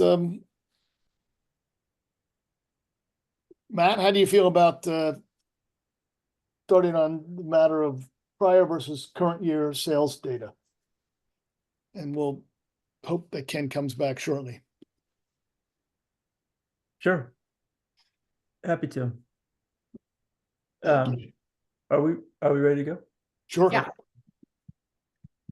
I won't take much time. I don't have anything written down. Rick and Carolyn suggested I do that, and I will. That's a promise to you, but I don't know if this is personal privilege or reflection or whatnot, but I think this needs to be said. I do consider myself very fortunate that I get to spend so much time, albeit online, with all of you, and you're all brilliant. And you all think about energy and climate policy at a very high level from very different perspectives. And I think it's important to note that we're doing it in a respectful manner. That's unusual and it's wonderful. But we're also kind of in a coal mine, at least that's how I feel. And every once in a while, I get out and blow the dust off my face, and I see a lot of confusion about what we're doing. Not why we're doing it, but what exactly is what we're getting to. And here's why. As you know, there are fuel sellers, there are equipment installers, there are many different obligated entities and credit generators that I know personally and I talk with every day. And when I discuss the mechanics of the program and what we're doing, and I ask for advice and how's this going to work, and I'm talking to people that are in the renewable energy business that trade credits now all across the country. These are big time, really sophisticated people who make a lot of money at this and are excited about the possibility of a clean heat standard. And they are confounded by the complexity of this program. And I think we have this even with some of the supporters. I didn't attend the meeting in Randolph, but I heard from several people that were there that one of the lobbyists that supported it spoke and miscommunicated exactly who would be obligated under this. I mean, we all know that doesn't matter if you sell 1 million gallons or 1,000 gallons. If you bring the fuel in or into Vermont for final consumption, you are obligated. It doesn't matter the size of your company or the number of gallons you sell. But yet this is mass confusion out there amongst the public. And this has an effect on those that are sell fuel and those that install services. It has a negative effect. I'm going to lose my cool here, but this confusion is leading to something that we're losing something here in Vermont. So I think it's incumbent upon us to fix this. Carol Leo called me on Tuesday. Carol and John have run a fuel company for 50 years in Essex, Vermont, and they just can't do it anymore. They can't do it anymore. They understand what's coming. They don't understand it, the process, but they do understand that, well, they will not be able to compete with some of the largest energy conglomerates in the state. And big deal. We lost a company that sells fuel to about 800 customers in Chittenden and Lamoille County. But it means something because we need those companies for competition, for choice, to reduce cost to consumers. And the more complicated we make this program, the more likely that people like Carol and John and hundreds of others like them are just simply going to turn the keys. What makes me really sad is that given what we're doing and what everything is happening in the world, they couldn't even find a buyer. They didn't cash out. There was no check to cash. Just no one coming for it. So we've got one less fuel dealer today, and many more will consolidate tomorrow, unless we provide some certainty to this market and simplicity to this program. So respectfully, I'm asking you to reframe a lot of what we've been talking about. And this may be something that you don't want to do, and I understand that, but I have to do this. I have to do it for the obligated parties, the fuel sellers, and the more than 150,000 families that still depend on fossil fuel for heat. So how do we get to this? The fundamental issue is how this program is paid for, how the money is collected, and how the credits are counted. And that has everything to do with the people that are selling and moving the fuel into Vermont, and those that are installing, that are obligated parties, but those that are just registered. And I don't have a consensus. There are more than 500 entities that sell liquid fossil fuel or install heating equipment. I don't have no consensus at all. There are too many companies, and it's too complex, and most of them don't understand what's happening. But in my opinion, and I've been doing this for 18 years, in my opinion, there is a path forward for this program. And I will put it in writing, but just let me outline it just briefly. And you can wait until you see it in writing, or you can pick holes in it now. But in my mind, what has to happen is we have to have a compliance fee established 12 months in advance. So just work with me on this timeline. It's very simple. January 1, 2025, the PUC establishes a per gallon compliance fee, per gallon, for each fuel type: kerosene, propane, heating oil, based on science, based on carbon, based on BTUs. 12 months advance notice. On June 30th, as is said in the law, all dealers register and report gallons. That's important. We need that compliance mechanism, and that's in the law. And then in January 1 of 2026, 12 months after that fee is established, it's in effect for all gallons delivered to the end user. And then on February 25th, 25 days after it started, January is the first compliance period. And then on February 25th, the fee is paid on all gallons using Form FGR 615 to the tax department. Repeats every month. On the 25th of the month, you pay the fee on the gallons sold the prior month. That's what we've been doing since 1990. And it should continue, but with this another line item. Then on June 30th, the credits obtained, in addition to filing gallons as required by law, the credits obtained the prior year are reported to the PUC by the obligated party. Credits have to be approved and vetted and verified. This is very important, approved by the PUCs. And then, if they are, then they're credited ahead. So if you don't do anything, if you don't show your math as a fuel supplier, you don't get any credit.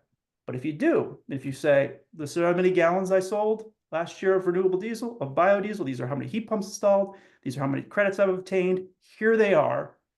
The PUC has the summer to review them. And then when they make the decision, pick a date, September, October, when they can verify all this credit information, then the fuel company receives credit ahead on a pro rata basis. And this is really important, on a pro rata basis over the next 12 months. Why? Because we want, as much as people just want the fossil fuel industry to go away, it's not. We're needed, we're necessary, and we're here to stay. But if you prorate it over the next 12 months, you incentivize them to keep working and to keep helping their customers reduce greenhouse gas emissions. So pay every month, show your math, get credit ahead, discount off payments the following year. Under that program, it will work. And this is a really important point, and this is kind of counteracts my position, but we understand why we've designed this program as it is, because that's the model. That's the model that we have for Vermont Gas and for Green Mountain Power and all the electric utilities, and it works for them. but they're not going to roll up their pipeline over at Vermont Gas. Green Mountain Power certainly is not going to chop down their poles. But a fuel company can pick and choose when and where they sell. And we don't want small companies who provide competition to the marketplace, that reduce cost to the consumers, provide choice, to do what John and Carol did and to give up. We need to provide simplicity for this program to work. We need to provide an opportunity for those companies to thrive, because if we don't have an accountable system in which the gallons are counted and collected every month, and then credits are determined and then given an opportunity to provide to change how you do business, then all we're going to have left is the very large, well-positioned, financially endowed companies that are largely not the small family fuel companies that currently dominate the state and will be obligated, despite what you hear in the noise at Randolph or wherever, will be obligated, because the way Vermont works, we bring our fuel in from other states or other countries, from Quebec, and very few rely on one single and state wholesale.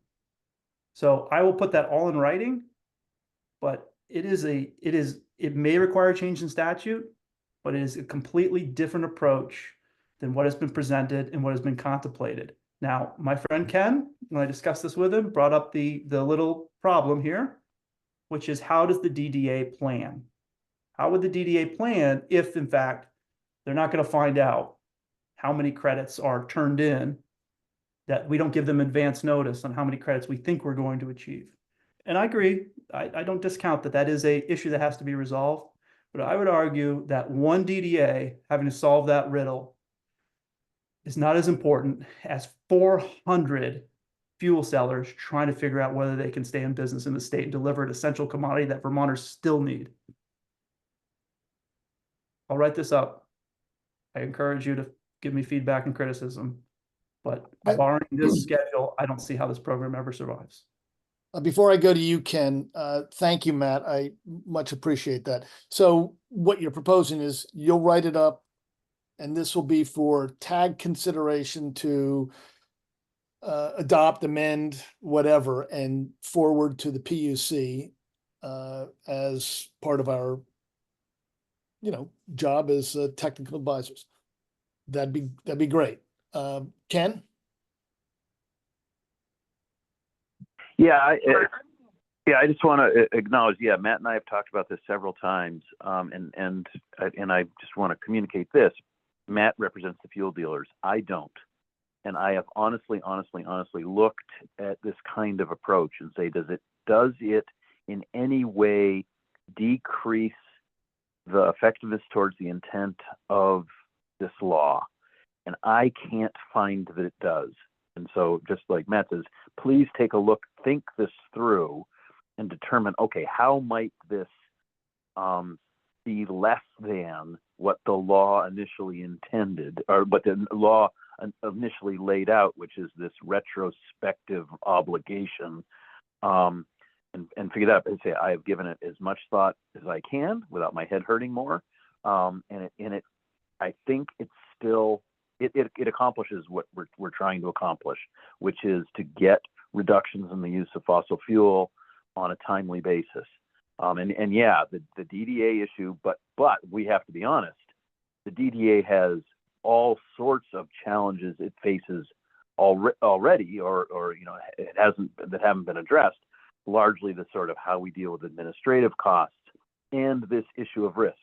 Even in the retrospective model, the DDA would face a significant amount of risk with regards to how many credits it must promise to develop. And so I think we have to design in the rules that safety valve, which is included in the legislation, about when credits are not available as the year progresses, and the safety valve say, okay, well, we're not going to panic. We're not going to send the credit price through the roof. We will allow for a delay in order to reach that enactment. We just have to get much more explicit about that and run through the scenarios of when the DDA is going to be at risk and consider how to deal with that risk. But again, my primary message here is I do not represent fuel dealers. I think this is a better way to go, and I don't think it in any way changes the intent of the laws drafted.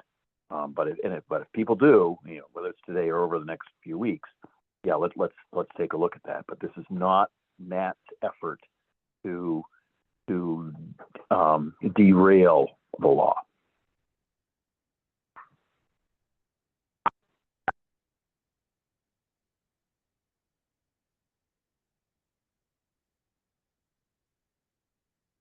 Oh, I'm sorry, Brian, I was muted, please. Thanks, Ken. Yeah, no worries. Thank you, Matt. I really appreciate your thoughtfulness on this. I kind of get it. I'm looking forward to the write-up. Can you tell me a little more? Is the compliance fee like going to be, it's like the equivalent to the DDA price? Yeah, so I see this, again, sometimes I try to follow the statute and see where I can fit it in. Other times I'm just saying, I'm going to leave that statute aside because I think we can make changes. I know we can make changes. We did it last year. We can do it again. But when I look at this, I sort of see three phases of a clean heat standard. The first phase is what I call the first year problem, getting it off the ground. And that is a price determined by the PUC 12 months in advance to be implemented. Understanding that that's not the end of it. That eventually a DDA will be hired in September, or I don't forget the exact timeline, but in September that we get in the process of assigning a DDA and getting a budget. And at that point, they may come in and say, actually, you're collecting too much money. Or they might say, no, actually, we need more to do the work in order to be in compliance with the GWSA. Whatever that happens, they'll create a budget, and then that creates the second iteration of that price. And then they'll have 3 years of experience, and then we're going to hit 2030, and then we'll have the next big goal of the Global Warming Solutions Act in 2050, and then they may set, and then we'll have a reduction in gallons and a change in the program, maybe new creditable actions, measures, and all that, and then they'll be created another budget, the second budget, but the third iteration of that fee, and then we'll move forward from there. But in order to get, the most common question is the DDA budget going to set the fee? Or is it going to be set by the PUC? And the preference from anyone that has to plan their business is, can we know in January what it's going to be? Can we know 12 months in advance? Because if we're going to stick to this calendar year, we're going to know in January what it's going to be the following year, because we set our pre-buys, our guaranteed price contracts for our consumers as early as May. So I give them 3 months to plan ahead and set those contracts in place. And yes, that fee would be in lieu of a actual showing credits. And the whole idea is the DDA could become irrelevant if every single fuel supplier, every obligated party obtain their credits or earn their own without even using the DDA. But we know that's not going to happen. It's just not logical that it happens. It's ideal, but it's not logical. So instead, let's create the money flowing immediately to an entity collected by the tax department, administered by the PUC, outsourced to a DDA, whoever that is. They'll have the first slug of money on February 25th of 2026. And then after we run the program for a year or maybe 24 months, then the DDA would be in a shape to say, okay, we have some assumptions now based on what we've received and what credits have been achieved by those obligated parties. And then I think if I were the DDA, I would want that information prior to creating a budget. So yeah, I'm suggesting a fee paid now to be credited later after the actions are reported. Our main problem, as articulated in our filing, was that a lot of our decision-making had to happen before the actions had to take place. So for instance, we either had to say, yes, we're just going to pay the fee, or yes, we're going to do all these things so we don't pay the fee. And our reaction was, we don't make those decisions 3 years in advance or 5 days in advance. We make them at the kitchen in the morning. We decide whether to go buy renewable diesel out of Albany or go buy fossil fuel out of North Walpole. And again, if you just sell 100,000 gallons, but you buy a little bit out of state, you are obligated and have to show credits or pay the fee. And if we don't make it simple, And this is simple because it's something they're familiar with. They already do it. They've been doing it since 1990. They've been paying this fee, only 2 cents a gallon, but they've been paying it. If we don't make it simple, small companies will hand in their keys, or others will find ways around compliance, and we don't want that. Brian, your hand is still up. Do you have another question?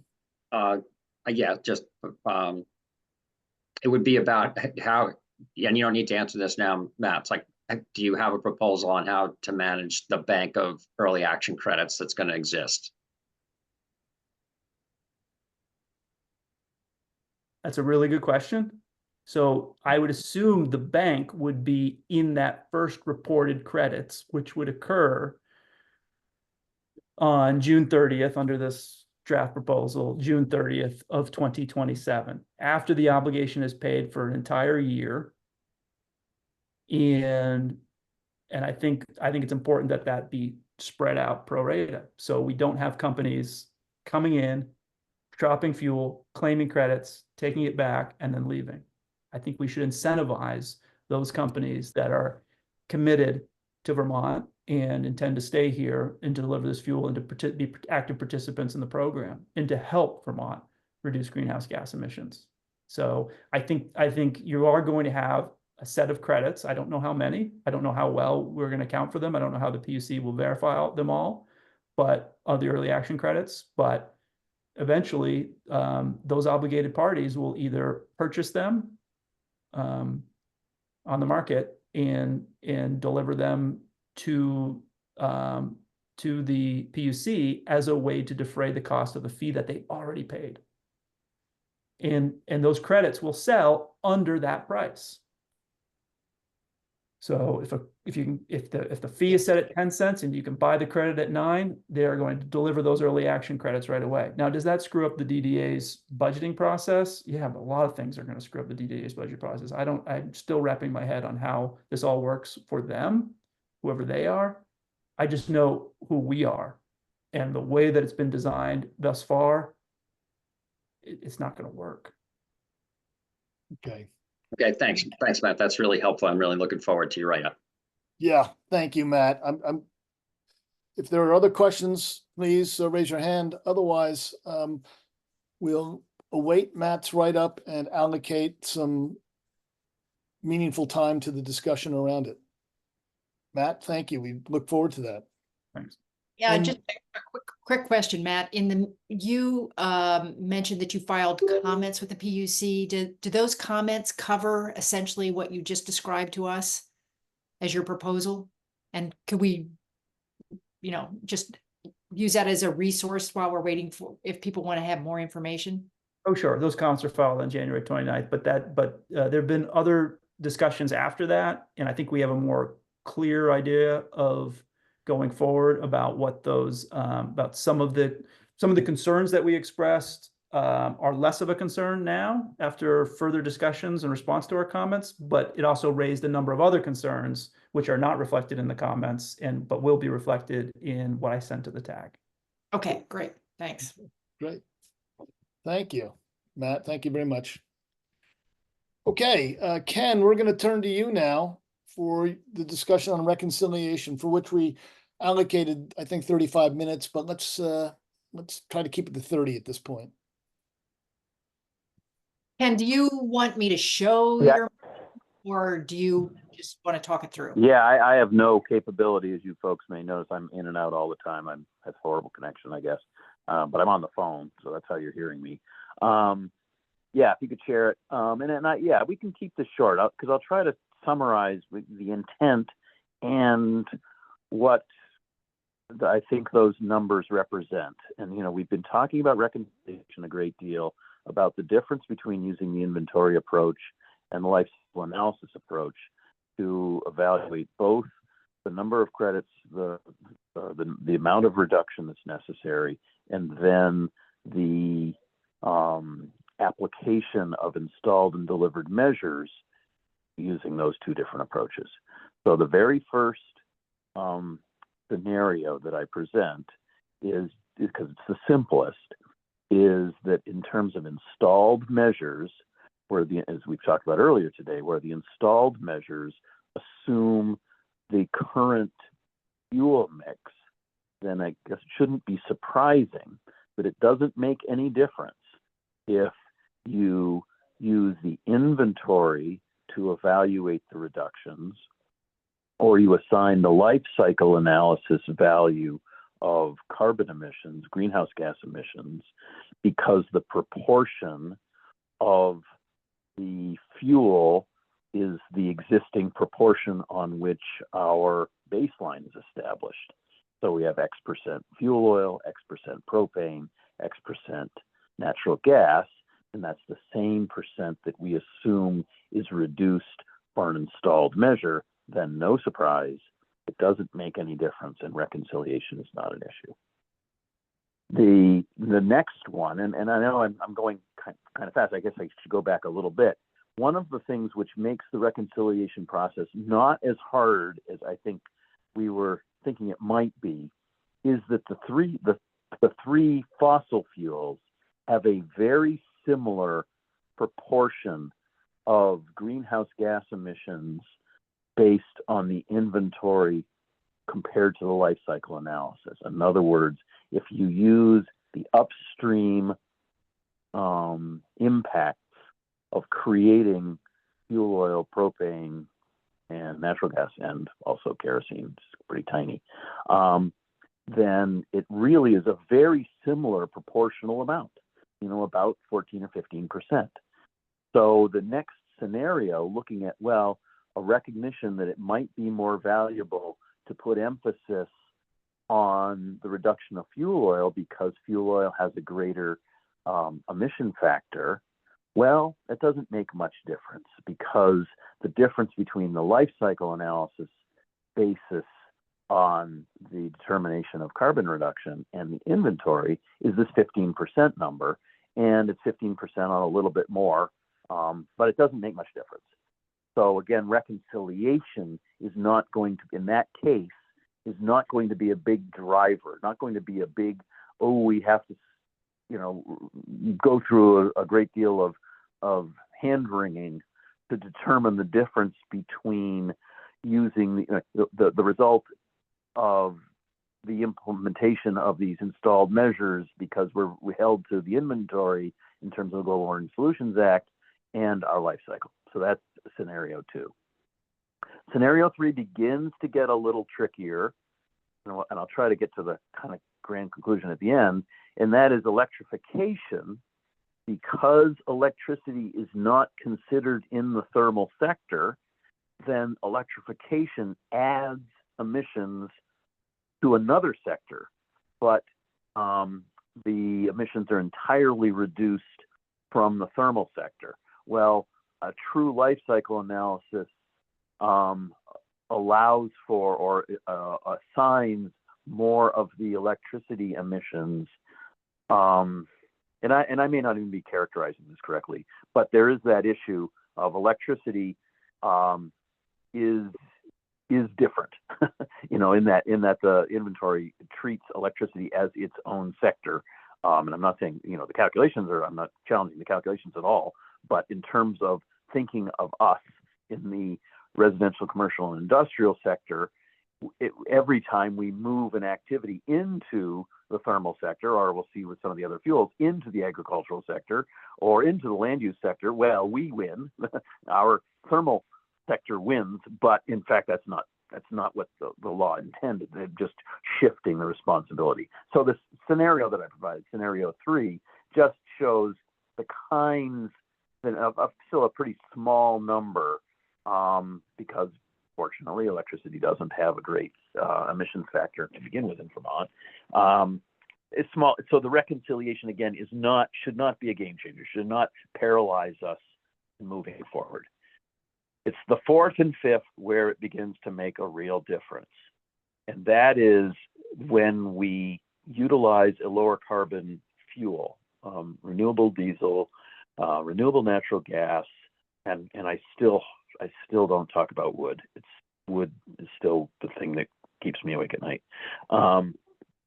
But in those terms of those two, to the extent that we shift from, we use just a renewable product, a lower carbon product, the current inventory approach does not recognize that lower carbon product. If you burn a diesel fuel, a fuel oil that is a product of crop-based feed oils, it still burns the same. It still puts out the same carbon dioxide in Vermont.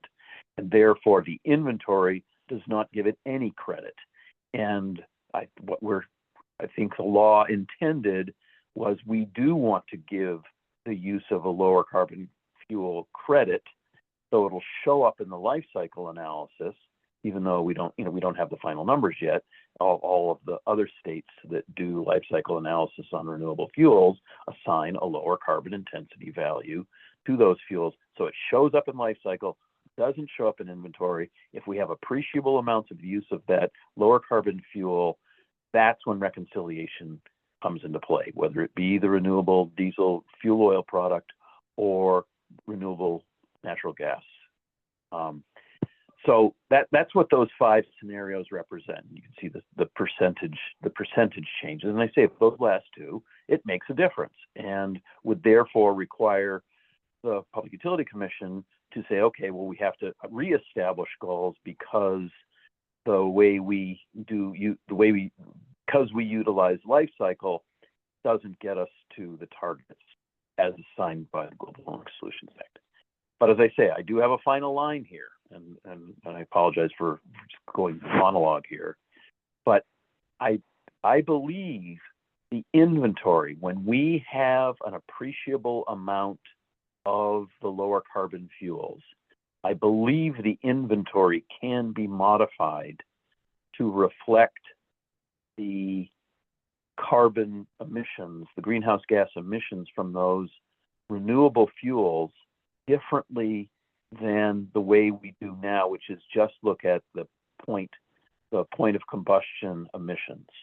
And again, I know that's controversial, okay, but the fact that the law says use life cycle and the way we're dealing in terms of life cycle for the liquid and gaseous fuels is to provide a lower carbon intensity.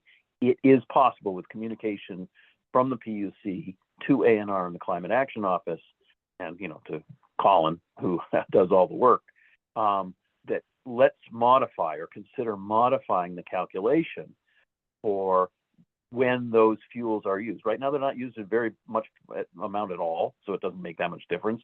But if we're going to get to significant amounts of their use, let's modify the inventory, reflect that, and then that means PUC doesn't have to reconcile, but in fact, the inventory reflects that those fuels are changing, and on kind of the global sense, their emissions are reduced.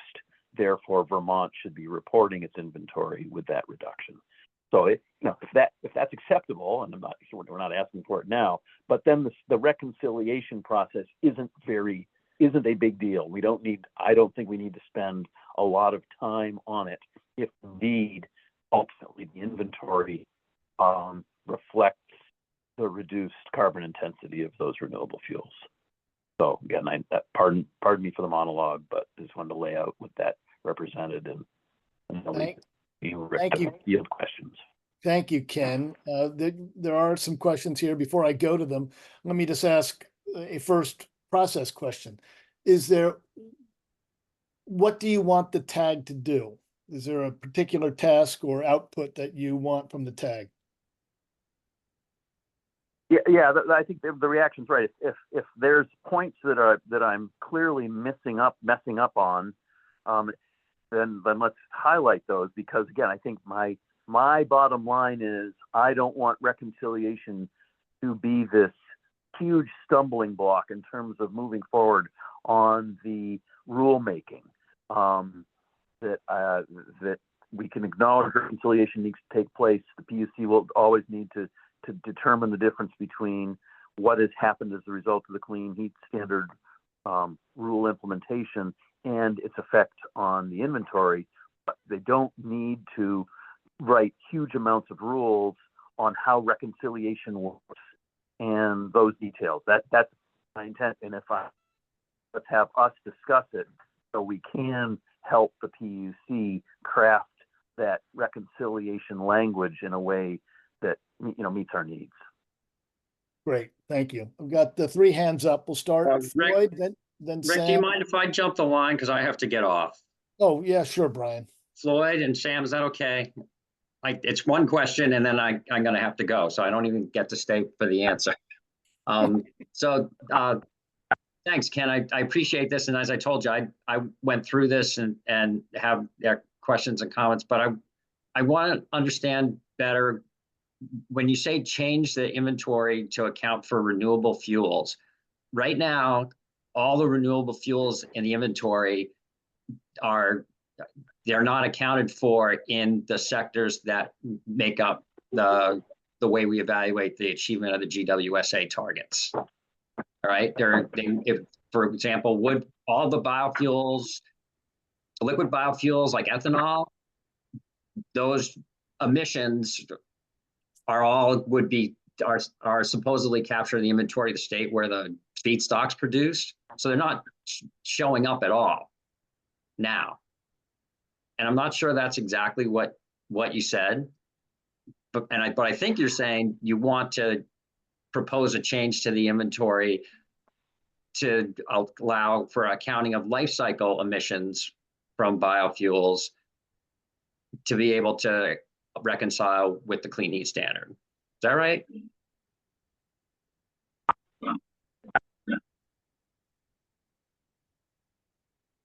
Uh-oh. Still muted, Ken.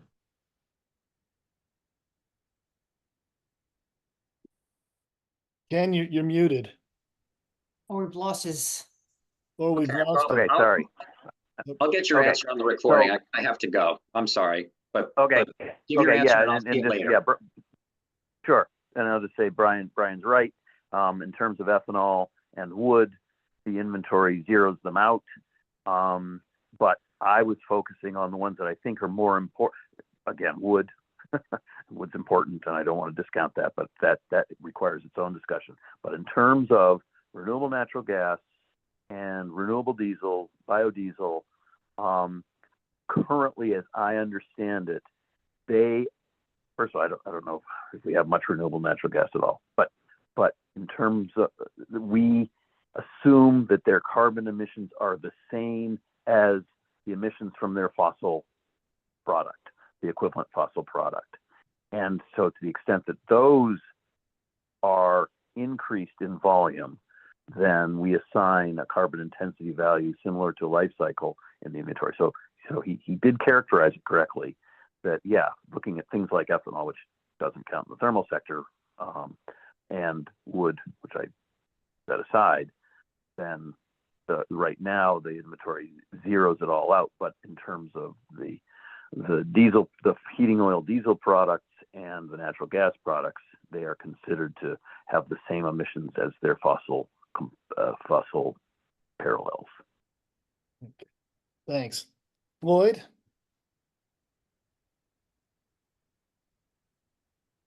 Hit both Yeah. those buttons. I got both of them.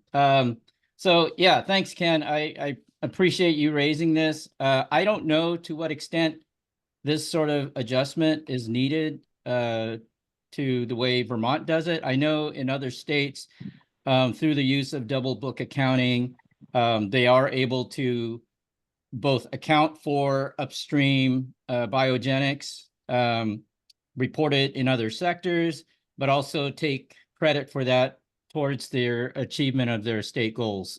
So I don't know what adjustments, if any, are needed to make that happen, but I totally agree that if there are adjustments needed, those need to be done. And to point that out, let me just show an example. Typically, the carbon dioxide equivalents that are assigned to the combustion aspect of a life cycle, or the inventory for a particular fuel, is on the order of 70% of that total carbon intensity. So if you're not getting credit for the carbon, the biogenic carbon intake or uptake upstream happening outside of the state, because most of these feedstocks and fuels are going to be produced outside of the state. If you're not taking credit for that, you're basically discounting the real world carbon reductions represented by these biofuels by at least 70%. And that's a massive discount. And the end result is, if you don't take credit for that, then the state is handicapping itself, and you'll need to make up for that difference. And that raises costs and all of those undesirable outcomes. So it's a big chunk of the total life cycle. The atmosphere sees the reduction because it's happening during the the biogenic uptake of the feedstock, and therefore, if you're doing it on a scientifically sound and robust basis, that should be accounted for towards the achievement of the state targets. The last point I would make is Ken had a footnote on page 1. Footnote 1 that says recognizes crop capture of carbon dioxide. I want to point out that this is not just relative to soybean or canola or some other oilseed based fuel. This also applies to waste oil. So used cooking oil, where does that come from? Most cooking oil used in restaurants in America is made from soybeans or canola. And a lot of animal protein, if not most, is based on soybean protein. That's fed to animals, which when they are slaughtered and they are rendered for their animal tallow that's used as a feedstock for producing biodiesel and renewable diesel, that also is sourced from oilseed crops. So my point being, if you're not taking credit, or if you're not facilitating the taking of credit for that upstream biogenics, you're discouraging both the oilseed based fuels and the waste oil fuels. And I don't know about you, but discouraging both of those fuels, I think is just a massive step backwards. So I'll leave it at that, and I'm happy to answer any questions. Thanks, Floyd. Sam? First, thanks, Ken, for putting this together. It looks like, a lot of work went in here, and appreciate you considering these topics. At this point, I mainly just agree with the points that Floyd made, and really just, when we're looking at how to account for any of these biofuels at the point of combustion, we obviously can't treat them as fossil fuels in the inventory, right? I mean, that undermines the entire concept of the clean heat standard and the use of these fuels. And, Floyd laid out the reasoning for that really well. I wanted to ask Ken, just for clarification, when you're suggesting potentially changing the inventory to make sure that biofuels are accounted for correctly, are you just referring to that point of combustion, right? Making sure that they're treated as rightfully as renewable fuels, or are you talking about trying to incorporate the entire life cycle into the state inventory? And then I'll probably have a follow-up question, but if you could clarify that, that'd be helpful. Yeah, for the purpose of this exercise, I would recommend that Colin, these guys does it, use the same emission factor that we use for assigning clean heat credits to all of the renewable fuels. So then it just nullifies any need to do reconciliation. And I realize that, the Climate Council is going to have to wrestle with this and others. But so for the simplest is that he do the calculation the exact same way that we will do the calculation, which is use an emission factor, which reflects those upstream values. And even then, upstream values, I'm not sure we have the same definition at this point. But my point for this exercise, use the exact same values we use. That'll make reconciliation go away. Whether that's practical or not, there'll be all sorts of other discussions about. But that's my intent. Sure. Thanks, Ken. I think it totally makes sense why doing that would make things a lot easier. I think the challenge we're going to find there is with bringing in the upstream, call it production and feedstock aspects of biofuels into the state inventory. So again, it's good to look at this as an example, especially where these interactions occur out of state, right? So if the renewable fuel is being produced out of state, you have the emissions that make up that life cycle CI occurring out of state, and then you're trying to sort of squeeze them into the state inventory, right? So you could end up, I think, oversimplifying it could end up in a situation where you're putting emissions that are not only just occurring out of sector, but occurring out of state and out of sector into the thermal sector.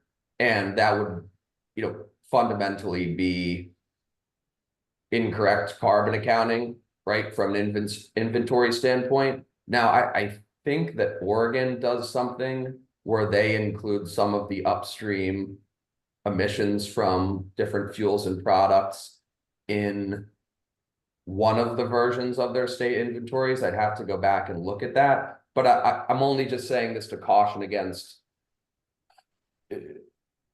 I think you'd end up with a lot more emissions in the thermal sector that don't belong there, if we oversimplified it in that way. And I'd also encourage folks to think about, you know, then we'd have to bring potentially emissions from Vermont or other states' electricity production into the thermal sector, right, where electric-based technologies are used. So I think the cleaner way to do it is just to keep two sets of books for the programs and probably adjust the target for this program to be in line with the reductions that you expect to occur in the thermal sector, not necessarily the life cycle reductions. Thanks, Sam. Matt, Coda. I just wanted to, Floyd said it better than I could ever hope to summarize the issue with our biodiesel and renewable diesel and waste oil that we use for heating oil. So I just want to co-sign on all of that, but also to say for those that may be unaware, you know, we've changed both in motor fuels, which is not related to this, but we have changed that in the collection mechanism, and of course with the registry and the collection of gallons and determining what is renewable and what's not. We finally have information. So basically the reason why we're in this position is that ANR and any other entity had in DMV over in motor fuels had no idea how many gallons of renewable fuel that fuel sellers were selling, and that's changing. So that's not an excuse. I'm just saying we're finding ourselves in this position, but we also find ourselves with an opportunity to count gallons and count greenhouse gas reductions related to those sales of renewable fuel. Thanks. Lloyd? Yeah, sorry. Just one thing real quickly, I forgot to mention. When you develop a program that sends the right policy signal, you can get tremendous results. And I just wanted to highlight that in California, under the low carbon fuel standard, and I know that's transportation, but as an analogy, in the first quarter of this year, they reported 73% of the total diesel fuel market has been replaced with biodiesel and renewable diesel. And that's attributable primarily to the low carbon fuel standard. My point being, it's not just a matter of sending the right market signal in terms of credit prices, but you also have to have the right accounting to take, to fully account for all of the carbon reductions that are happening, whether it's in the state or outside the state. The atmosphere doesn't really care.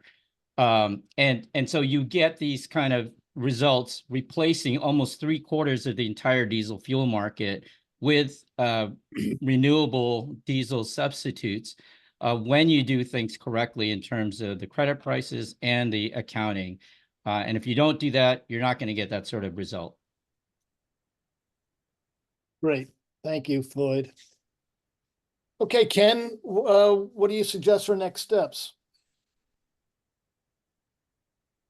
I don't know. I don't know. Okay. well, I guess a race reconciliation from deep in-depth discussion for a while. Okay, well, we'll have it marinate in the background.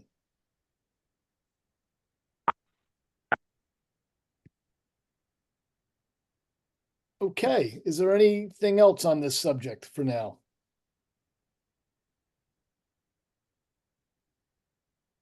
Okay, we've got 20 minutes and we've got at least 3 things still on the schedule.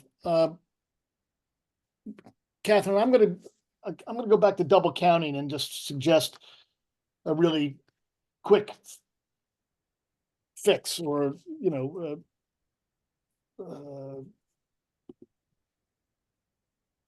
action. Very quickly on double counting, the PUC is expecting comments from TAG after our next meeting on this question. So we want to get some clarification on the topic and raise issues or considerations we think the PUC should take into account. I'm going to ask if there's any volunteer out there who'd like to take a stab at drafting a memo on this question, who's particularly interested in the issue. I'm assuming, before I see no hands raised, I'm assuming that no one really wants to jump in on that. So I'll volunteer.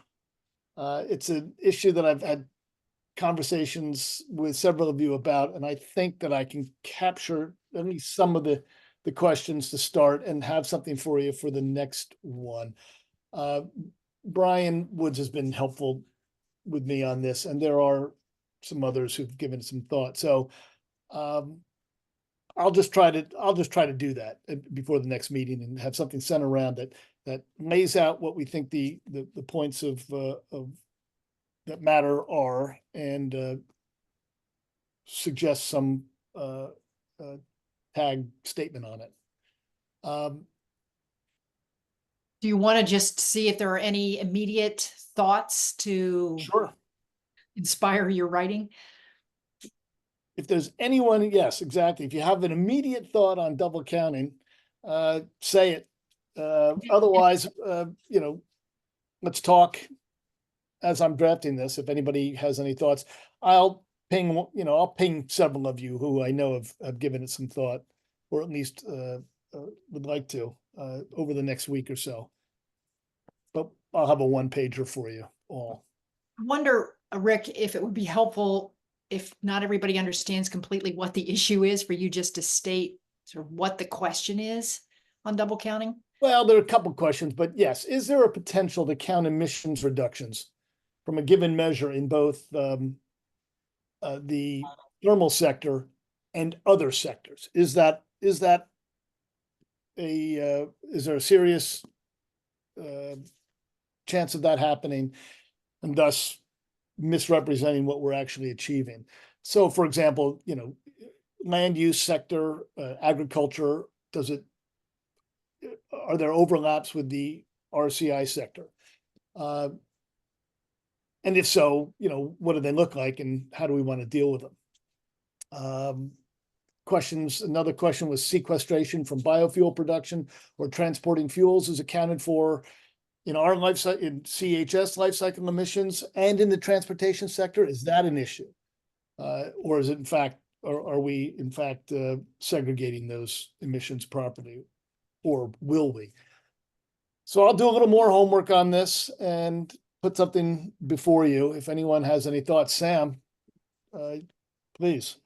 Thanks, Rick. Happy to follow up and maybe have a conversation offline if that would be helpful. Do a lot of work on these topics, but I think at a high level, right, it all comes down to this program is looking to credit renewable fuels and other sources of clean heat on a life cycle basis, but it's not what actually counts them in an inventory, right? So that's why I think I keep stressing you do the full life cycle in the program.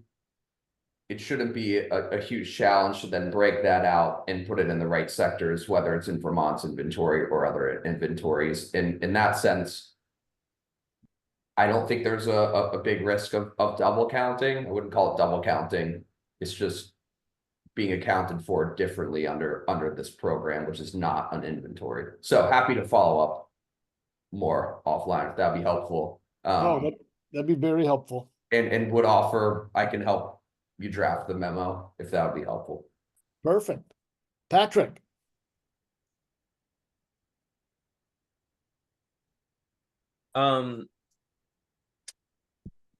This is just sort of off the cuff and I haven't put a whole lot of thought into it, but there may be a benefit in managing double counting. There may be a benefit in allowing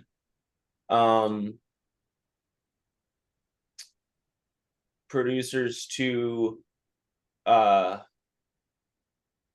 sort of choose what portion of their carbon intensity they want reported into the clean heat standard. So I'm thinking of a dairy RNG pathway because that's where my focus is. And what happens in some other programs is that you can, if the avoided methane credit from operating a digester is given to the full fuel pathway, it might get a negative carbon intensity score. However, the farms producing that fuel may not want all of the claims associated with that avoided methane credit going into this clean heat standard program.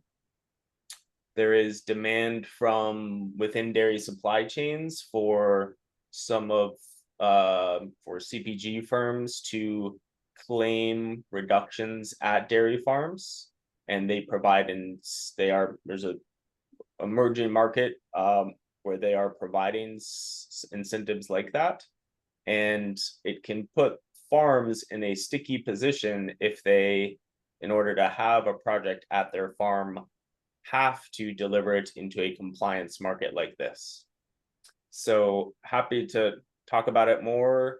And I haven't thought it all the way through in the context of the clean heat standard, but just wanted to put it out there. Thanks, Patrick. I will definitely follow up with you on that. Floyd.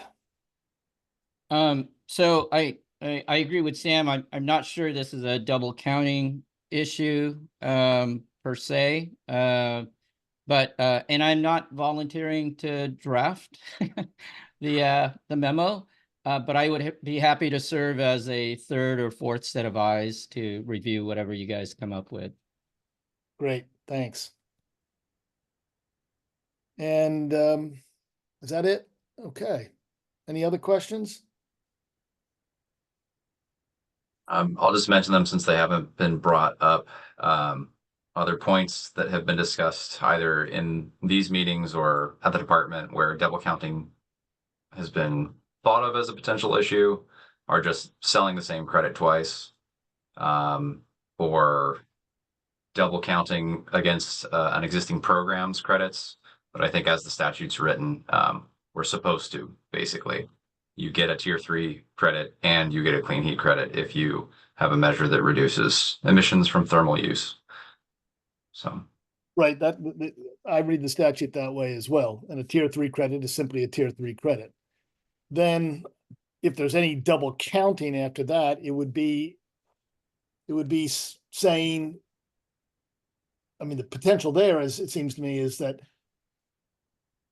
tier 3 could claim a carbon reduction that CHS is also claiming. That would be a state accounting question.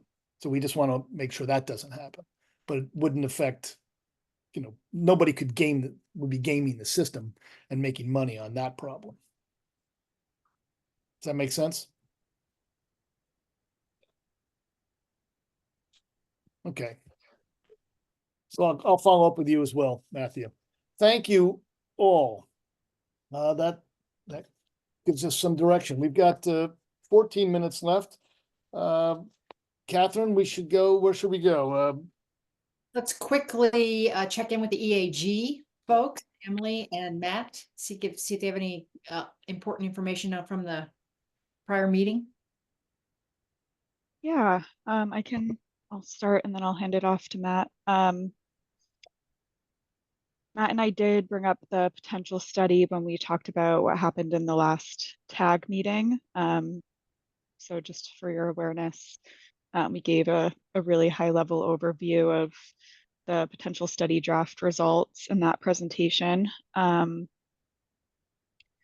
see, we continued to work on our draft report focused on moderate income households. And then we had Michelle provide an update on the PUC pacing part 1 straw proposal. And that was great. And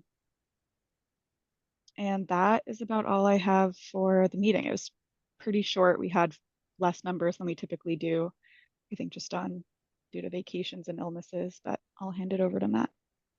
Yeah, thank you. I think one of the big topics of discussion, and not necessarily agreement, but good discussion, was if it's possible, as stated in the statute, to front load LMI credits, low and moderate income credits. In other words, as obligated parties face this requirement to produce credits, a third or 16% have to come from low income Vermonters, 16% from moderate income Vermonters, low to moderate income Vermonters, and then 2/3 can go to the market.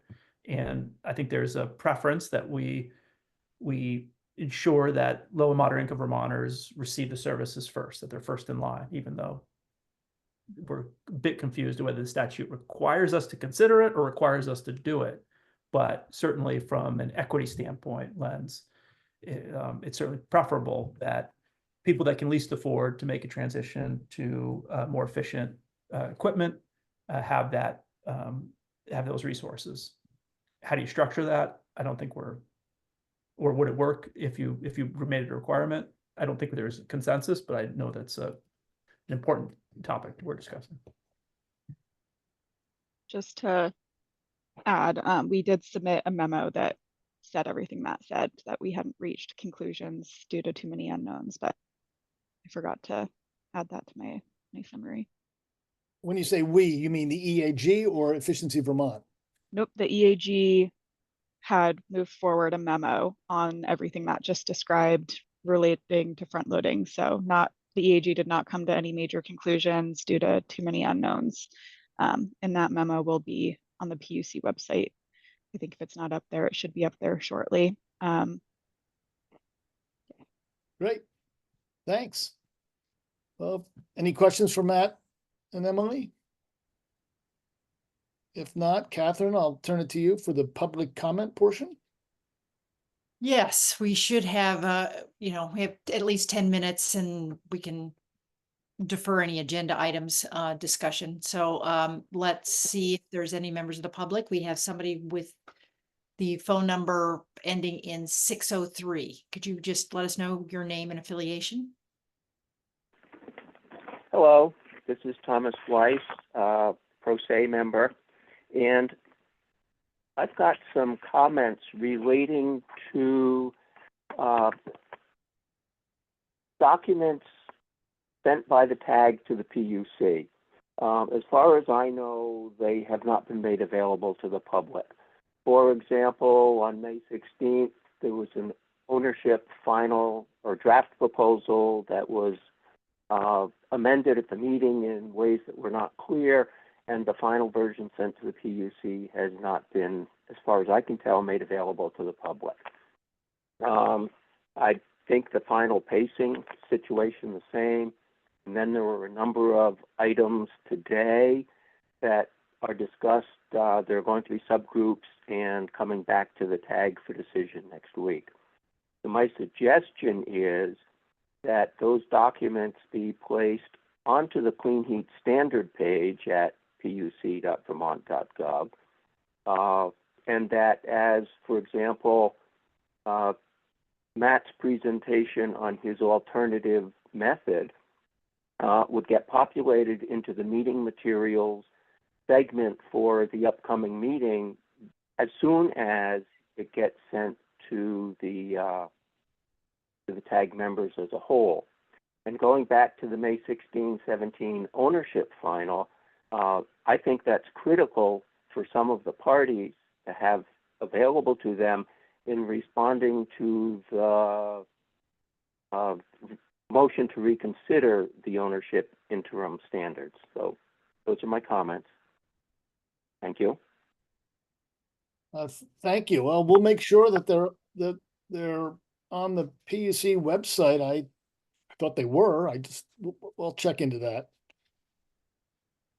So Any Thomas, other- are you asking for the tags memos to be posted on the website, which they have certainly been posted with our meeting materials as drafts? But are you also asking for your comments about those memos to be posted? What I'm asking for is, we have seen drafts, I'll focus on the ownership document. We've seen the draft of that. It was modified in the May 16th meeting. It wasn't clear the modifications.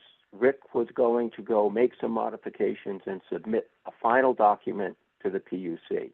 And it's that final document that I believe the parties have not seen. I've not found it on either the Clean Heat Standard page or in the EPUC documents for the rule. So anyway, I'm asking for the final documents, in the case of final documents to the PUC, to be posted on the Clean Heat Standard page. I think that's better than on the EPUC system.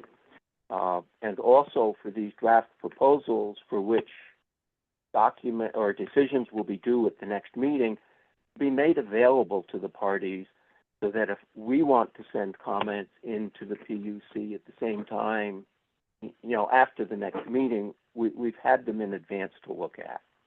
Understood. Thank you. You're welcome.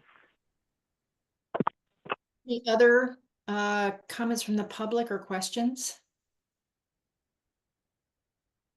There was an earlier question from John McCormick. I don't know if John's still with us. Yeah, I see your name anyway. John, did you want to raise a question about one of the earlier discussions on the agenda?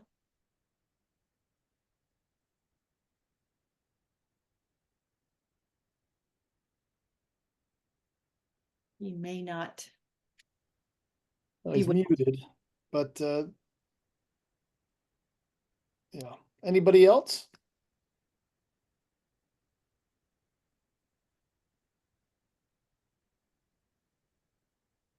All right, well, then I think we are ready to wrap up. Unless, Yeah, terrific meeting. Thank you all. If you have anything for the next agenda that we should be thinking about, let us know. Thank you all very much. A lot of good discussion and complex issues to deal with. Anybody have any final thoughts?